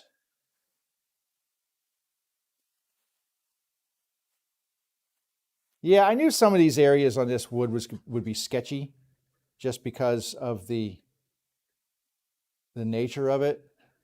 But I'm going to hit this with the activator just to solidify any of the glue on the outside of it. All right, this thing, when it dries up, should be just fine. And then this sands down flat. I might hit it with another couple of coats just to make sure that it's good. And then it should be okay. You know what? There's a little bit right here, a little cracking. Let's just add some of these little cracks right here. And like I said, all I'm looking to do is to really shore up these wood fibers and give them a good chance of holding together down the road. And you can see a little bit, it started to come out that other end. That's, you know, end grain, very porous. But that means the wood glue, or the CA is working its way down inside there. And that's what we want, is that CA glue to get down inside those wood fibers and really just strengthen and solidify them. There's some more over here. I'm just going to put this on these areas right here where it looks a little weak. And I'm going to let this soak in, and then I'll hit it with the activator, which seals off the outside of the wood. And then the inside will cure over a period of time. But those weakened areas of the wood should remain pretty stout. The other thing is that as I glue this thing together, I'll put this in the middle. I won't put this on one of the outside edges, so it'll have the strength of two solid pieces on the edges to really help it. I'll also look at some of these other pieces and inspect them. Like there's some weak edges over here. I'm going to start looking at this particular board. Looks like it has the weakest of all the woods in it, and we're going to look at those and see about solidifying all of these little joints and cracks and micro cracks in this stuff. I'm making enough boards that, you know what, if I lose one, I'm okay with that. But if I can save it, and like I said, I need one just to use as a test board to work all this stuff out. So if this can be my test board, but I would like it to survive. So, all right. Put this back on here. I'm going to set all these other pieces over somewhere. And they, like I said, these need to be inspected so that I can see, there's a couple of other ones in here that I can see some little micro cracks and stuff in there. And I want to get those shored up. So we're going to work on that. I also have this area that I'm going to spray these two. There's two areas in here. You know what? I'm going to fill these right now. They're long grain, but I'm going to fill them so that they hold together by the time we get this thing cut. So since I'm already doing this, I figure why not? This piece of paper under here. So this area right here, I'm just going to fill these areas with the CA glue. Because like I said, it just works down inside. It will solidify those wood fibers. I'll wipe off any off the top, spray it with activator, and then we can cut this thing down. I'm going to have to shave the edges of this one down because I lost that piece off the walnut over here, which was sad, but it happened. All right. Activator. This stuff is amazing. That activator is just like instant. It's Instabond for this stuff. I don't know if that stuff went through. I'm going to do this side over here. There's a couple little cracks right here.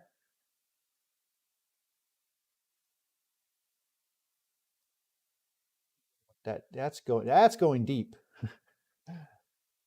So that's good. We definitely want it to get deep. Yeah, that went all the way through. All right. So I'm going to do the surface here, and then we will spray the other side as well. And then we're going to cut this thing down, but so I need this to be stable as it can. There's some cracks in the end here, so I can hold it down and show you. There's some cracking right here. Oh, shouldn't be doing that. I sprayed this. Hang on a second. Let me spray that again to make sure it's completely dry. Okay, let's get this side done. I'm going to spray these cracks, these large cracks here, and then we'll work on the rest of the board.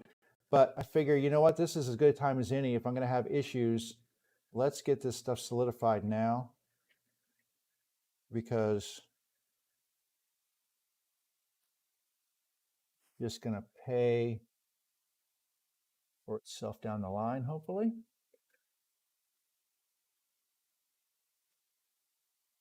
I just don't want any failures as I'm cutting this out on the table saw. Failures be bad. Very bad. Very bad indeed. I don't know why I'm talking like that. All right. Put that lid on there. I'm going to wipe the tops off of these.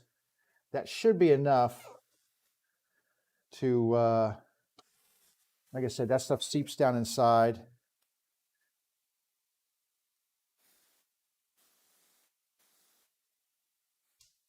And wipe this off.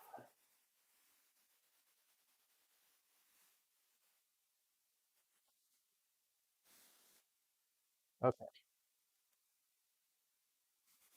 Instant activation. All right. So that's pretty good job of hitting all those cracks. I still have a couple on this end here. I'm not going to worry about because some of this is going to get trimmed off anyway. So let's go ahead and trim this thing two different ways. I'm going to have to make some room over here first.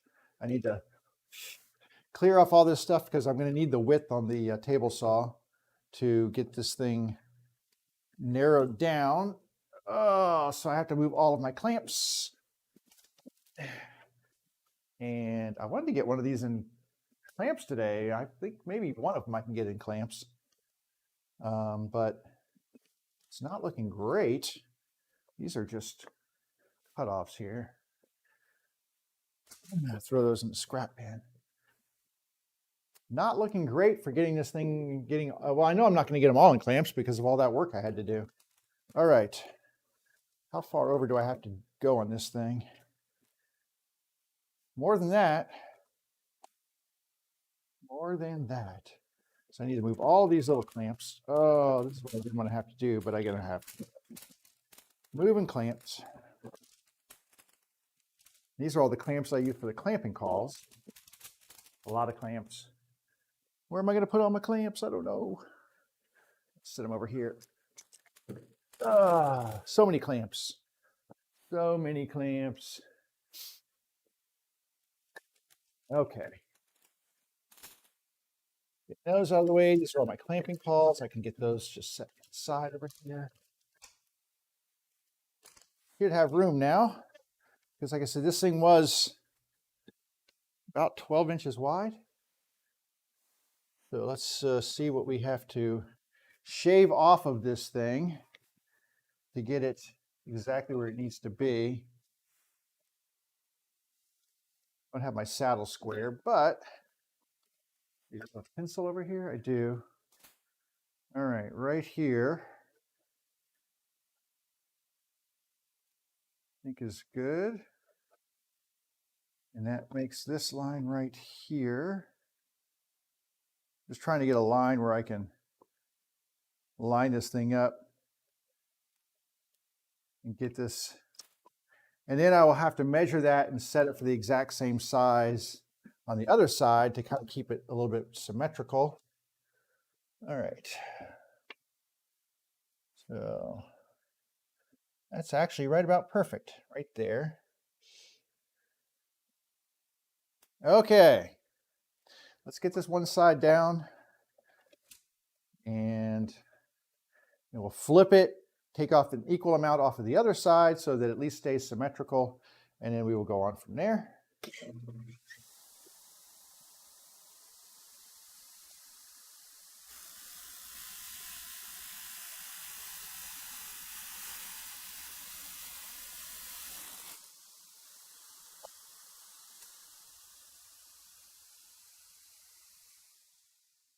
So it looks like we lost about 1/4 of an inch off of this thing, which would make that 2 inches wide instead of 2 1/4. Yep, that's exactly what it makes it. So I'm going to mark this one at 2 inches, and we will cut this edge off in the same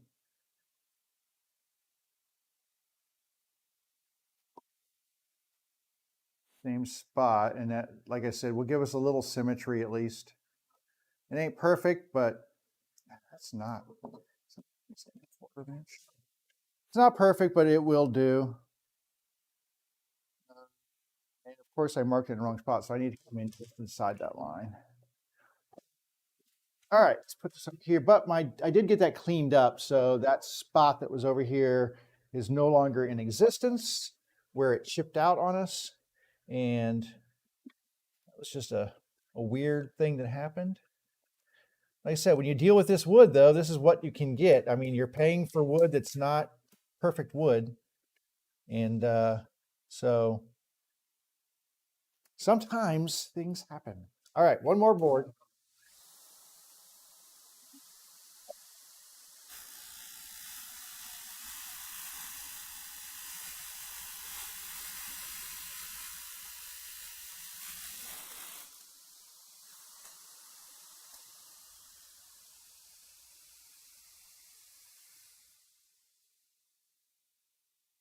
Okay.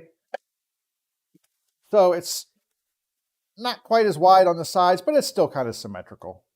And that will work for us. When we start flipping these things, we need them to line up and be the exact same size on each side. Now we can clean an edge. This was my straight edge. So we will check this with the miter and get this thing, hello, in the slot. Yeah. All right. We will get this and see how much I'm going to need to lose off of here if I have to shave too much off. Just a little bit.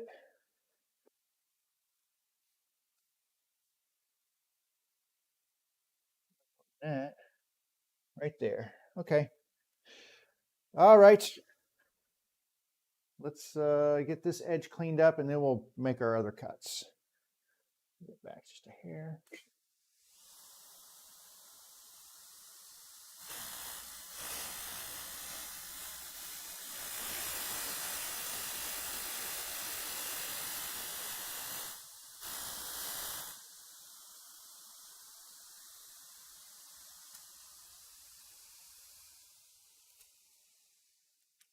Okie dokie, let's see here. Hopefully that's nice and square.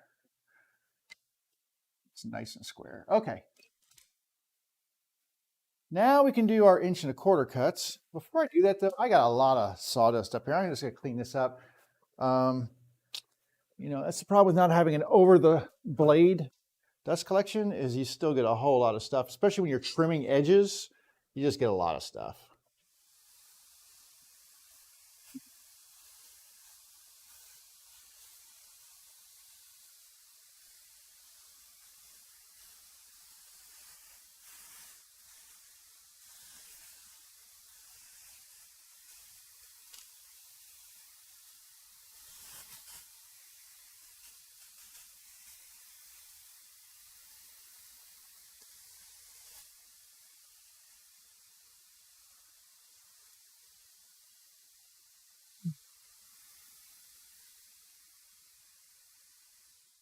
Okay, so here's my goal. My goal is to get these last boards cut and then to get one of them in clamps. So the first one we did was perfect. We will get that one in clamps just to show you how I clamp them together. And then we will call it a day. I didn't even get to sanding my my charcuterie boards. So you're welcome.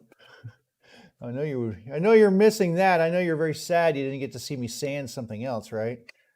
Oh, no sanding? We're so sad. I know. Maybe next time. All right, 1.25 inches right there. Check it with a couple of rulers because sometimes I don't trust my rulers. Okay, 1.25. Got my nice square side right here. We're going to run this thing through and make this happen. My width is good on here.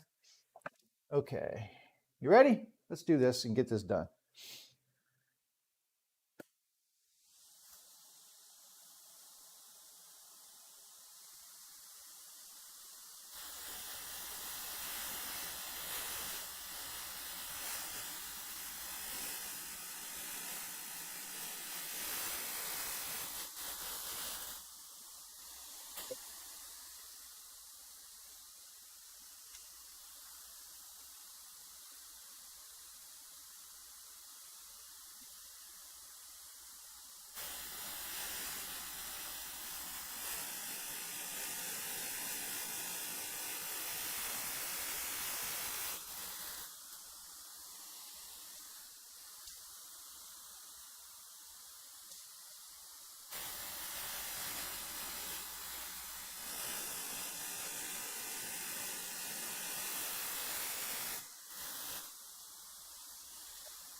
Okay, that one was pretty good cut up there. I have a lot of little splintery things on the edges of these, so I'm just going to clean these up really quickly. This is off cut. But these other ones, just cleaning these up because they tend to leave little splinters in your fingers, which is not fun.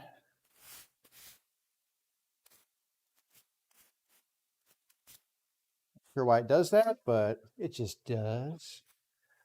So if you just kind of go across them a little bit, it kind of cleans them. And there's got this little edge right here. So great. So anyway, let's do some ingrain flipping here just to see how this looks.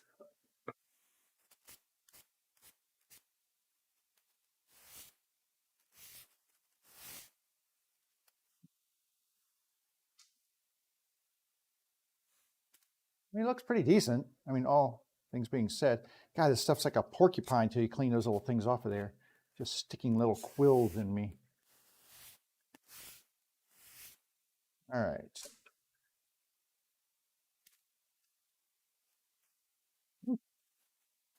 CA glue coming out of the holes. But that's what it's supposed to do. And it will dry up and set. So I'm not going to glue this one yet. We'll let that CA glue kind of set up and stuff. But like I said, a lot of this stuff is going to support stuff. Oh, look, it's got like little holes here that I'll have to fill. Interesting. Interesting. And they're on each side. So those little holes just went all the way through. So that's interesting.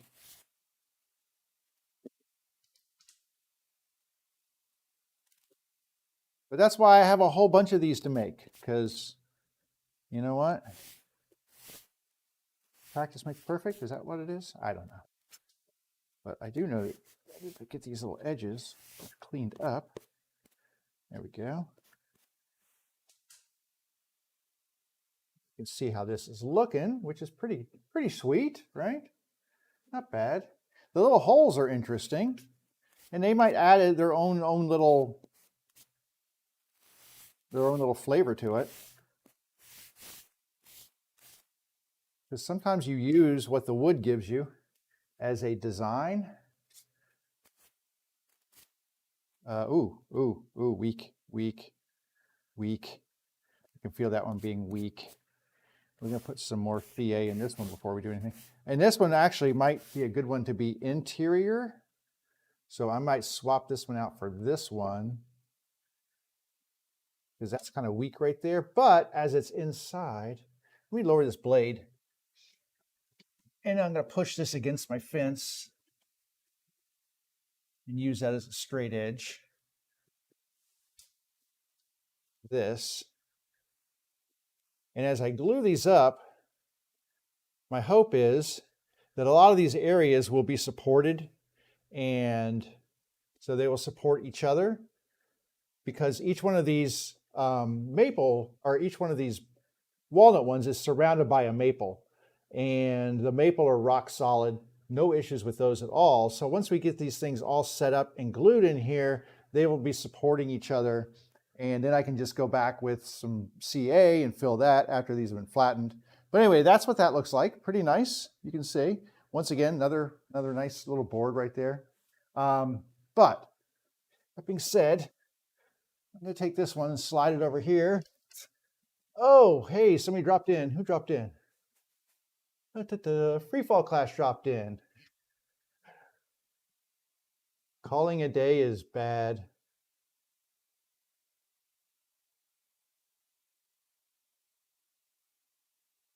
Are you talking about this push block right here, the gripper? Is that the one that you're asking about? They say they recognize the push block. If you're asking about the gripper, these things are awesome. I've got a lot of push sticks and things like that. These are amazing. First of all, the middle section, you can loosen this. They move around, and so you can change how it interacts with your wood, space it over so it doesn't hit the blade or anything. Why don't I have more Twitch viewers? I don't know. you know, I put it out there and I get rated sometimes and I have people come in, but you know what? Twitch isn't a weird thing. For those of you who aren't on Twitch, Twitch is a live streaming thing. Basically, it kind of was born for gamers, but it's expanded to other areas. But yeah, Twitch is weird. I mean, I'll look at some Twitch channels of like a fish tank. It's just fish swimming in a tank, and there'll be like 3,000 people watching fish swim in a tank. I don't know. It just, so you know what? I don't worry about it. I do what I do, and if people want to watch, they can. If they don't, that's cool. I'm all right. I'll be out here doing it anyway. It's not like I'm gonna just like stop working in the wood shop because I don't have Twitch viewers or YouTube or Facebook or whatever. So you know, but yeah, I haven't figured that out. But I appreciate the kind words. I do indeed. All right. Let's get these in clamps. I at least want to get this done. Let me get one in clamps. That'll be good. And then sing. So if you were asking about the gripper though, I actually have 2 or 3 of these things. I have a couple that are built with different configurations. That's the simple one right there. You can get it just a simple gripper like that, which has basically 3 strips on the bottom that allow you to have a thin one right here. This one's a little more than 1/8 of an inch. This one's about 1/2 an inch. This one's about 3/4 of an inch. And you can space these evenly or whatever. It also has this little foot on the side, which is great because if you're putting a thin piece of wood like this, if I was going to put this through my table saw, well, even if you have your stuff lined up here, you're a little tippy, right? But if you lower these and lock it in, you can't tip this over now. It's super flat and stable, and it's just amazing. I like the handle on top. I just feel more secure putting my hand over top of that blade with this in between it. This one is a little bit more of this one's a little bit more robust. So this one has an additional flat plate on the bottom here. It's much more wide and stable. Same process, but it also has a hook on the back. So there's a hook here. So you can set this, slide it in and out and hook your board on there, and it'll help push your board from the back side. It also has a little thing right here that goes up and down, and that will slide over and push your board if you want to. I also have a spacer right here, which sometimes you want to push this out and you can't get the configuration right. Well, this one gives you a little bit extra space to push it away from the fence a little bit. So this one is the more advanced of the two, or the more feature-filled, and they come in, but this is the basic one that you can buy right here. And they're fantastic. If you don't have one of these, I mean, they're a little expensive, I'm not gonna lie. Yeah, this one's called the Advanced. I've got the box for it right here. So this one's called the Advanced. This one's just the regular gripper, but worth every penny in my book. I think they're like, I don't know how much they run. I think the Advanced was like 75 bucks. But these things are fantastic. I mean, I don't have a saw stop, excuse me, or anything that's gonna, you know, throw the blade under the table if I touch it with my finger or anything. So I just try to keep it off the table. I also have things like I have feather boards. So here's a little feather board that I use. You know, I've got I've got homemade push sticks like this, you know, just made them on I think I made that one on the bandsaw. So I've got a bunch of different configurations of helper tools. And then my table saw came with its own push stick and stuff. I'm not a big fan of push sticks per se, because they're not really super stable. And I don't like having to push things like this across. I actually just I had to do some really super thin cuts. I just used this big board, and you can see it actually has a little notch in there, but I use this, cut a little hook in it, and put it up here and just use this as something super simple to push my stuff across. So it doesn't have to be complicated, but I love my grippers. So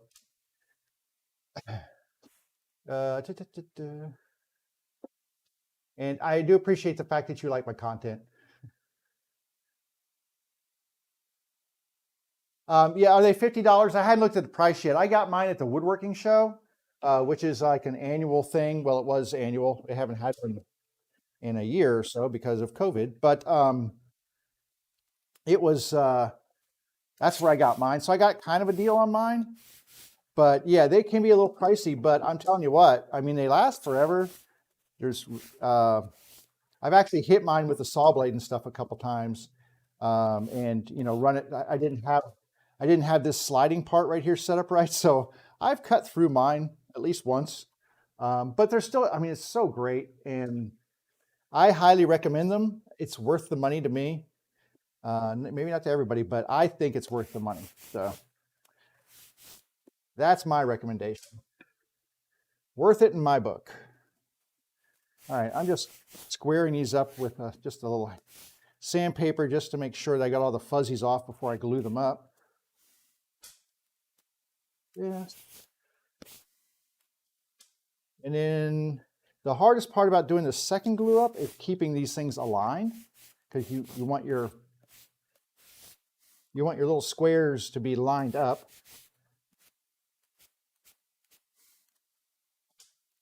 And stay kind of, you know, symmetrical and not, when you start putting the clamping pressure on, they can shift just a little bit. So that's the biggest thing, is just making sure that your alignment doesn't shift and you get that really cool pattern where everything just lines up perfectly. So.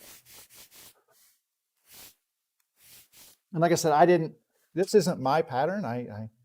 I borrowed this pattern from the Wood Whisperer, because I wanted something more interesting than just like flip-flop grain, but because I'm going to be doing that carving on the top of this one, it's not really a cutting board, even though it's how you would make the cutting board. And I actually have made some like this. I've got a really big one. It's like 2-inch thick, huge, massive one I've got in my kitchen. It's one of the first ones I did, and it's awesome. Oh, well, that sucks. Okay, well, oh man. That is the second failure of, look at this. I mean, there was no crack there at all. It just failed right on that seam. Okay, well, guess what you're not going to get to watch me do today? You do not get to watch me do a glue up on this stuff, because I have to glue this back together. That's weird. I mean, there's nothing there that says that's a weak spot. It just broke right on that area. Well, that is not what I wanted to do today. Oh, well. Well, I'm going to be gluing this up now.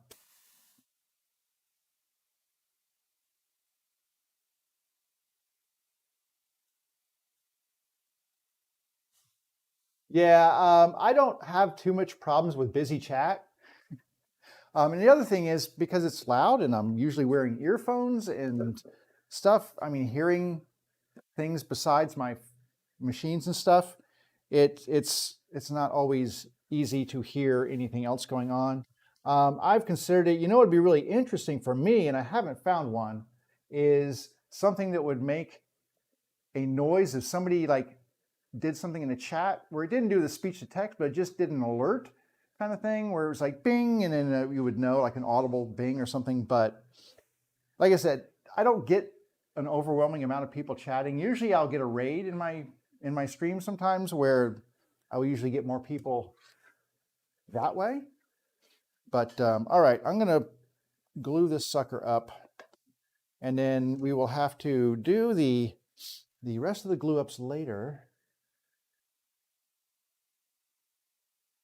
And then the same thing, once I get this glued up, it does not have to glue for 24 hours.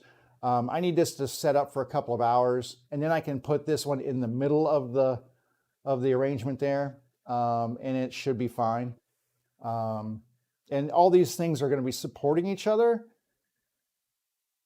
But to get this started, I am going to have to glue this up. So back to my old friend, the glue bottle.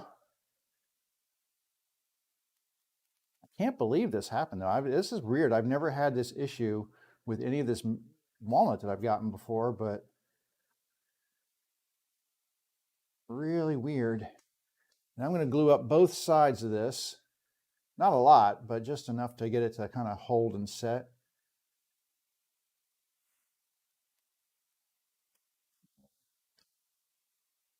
Because this is straight grain. It's not in grain, which is really weird that it broke the way it did. But the nice thing is it lines up perfectly, and I'm going to hold this for, I don't know, 20, 30 seconds. Oh, don't. Hey, trust me, I appreciate the suggestions and stuff, because, you know, I would love to get more people in and engaged, not because I crave viewers or anything, just because I think there's people out there who would enjoy what I'm doing and enjoy the content and just aren't aware. I just don't know.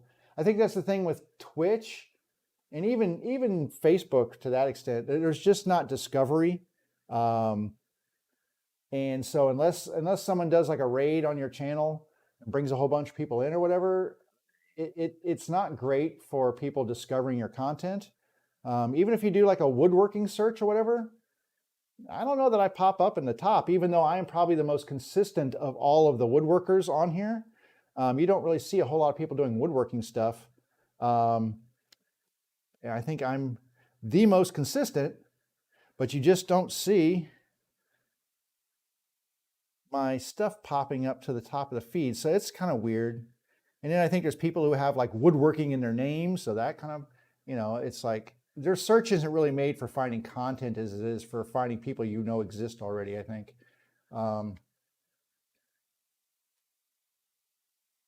There we go. But like I said, I do this because I enjoy it and I'm out here anyway. And my son said, you should stream on Twitch. He's the one who actually told me I should do it. And it's like, I don't know, that sounds like a lot of work. He's like, nah, it'll be easy. Well, it's not easy, but it is fun. So credit where it's due. It is fun to do. And, you know, what is this? This is my 100th stream, you know, 3 times a week. It's a lot of streaming. Is that tight? I'm going to put a clamp across here to make sure that I'm keeping this flush and straight. This is going to be like an abomination of clampage. But I want this to, there we go, like that. There we go. Now I can get some good pressure. So in a couple of hours, this thing will be set up and I can actually glue it in. And like I said, I won't put this on the end. I'll put it in the middle so that it actually is supported by other wood in the process here. That's disappointing though. I was just getting ready to pop this thing in. I got a good glue up. I mean, these things sat for an entire day in clamps. So it didn't fail on any of my glue joints. It failed on the actual wood fibers, which is really strange. But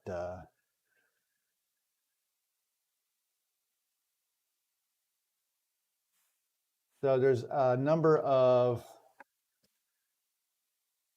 I'm trying to keep up with yours. So you said that there's, yeah, I know it's community building and I haven't found the community yet. And the other thing is that it's like when I'm done with this, I don't do a lot of other. The Craftsman's Guild has a bunch of woodworkers and turners that have a great woodworking community on church. Really? So maybe the problem is I'm not in the right, I'm not in the correct group, because there are different groups that you can go into, and I'm not sure which one I'm in. Hang on, let me look and see here. So I am in the Makers and Crafting. That's the one I'm in right now, is Makers and Crafting. And, oh, I need to go back to see my stream now. Stop it. Okay, sorry, I have to move my window. So maybe that's not the right one. I don't know which group that was in. I tried to find one that was the best fit. And my son's the one who suggested this. Like on Facebook, it's my own Facebook page. It's my woodworking page on Facebook. And then on YouTube, well, it's my YouTube channel, which is easy enough to find. But yeah, on Twitch, that was kind of one of those things where it was just not as easy to locate which group to be associated with. I mean, tags, I don't think tags really help so much. So why am I not in my stream now? That's so messed up. Go back to my page. Go back to my page. That's the other thing too. Twitch, I mean, if you're not, video is unavailable. Why is my video unavailable? It says I'm live. Why? Okay. It should be. It's still there? Do-do-do-do-do-do-do.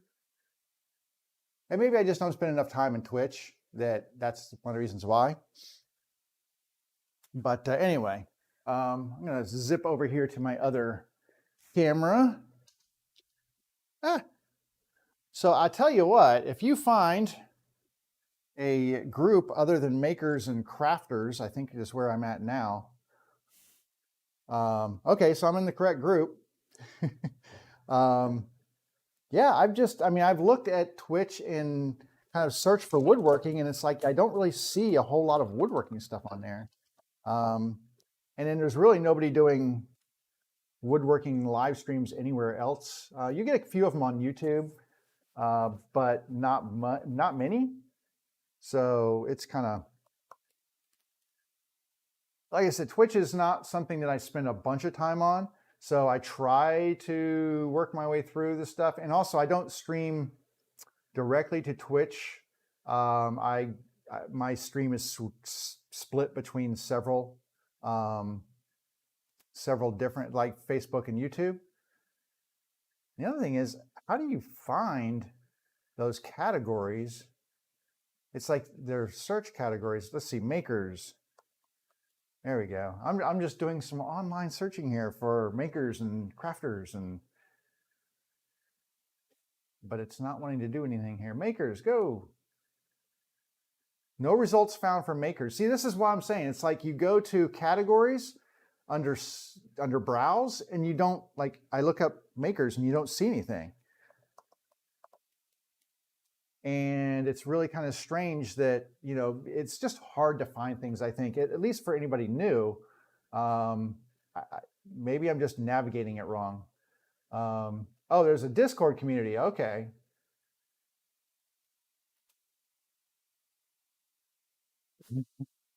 You could drop names, but that's not polite.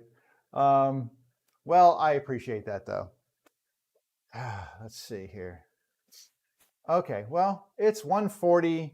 I've had a couple of failures here. Had to do some quick fixes. Hopefully some of this stuff will survive.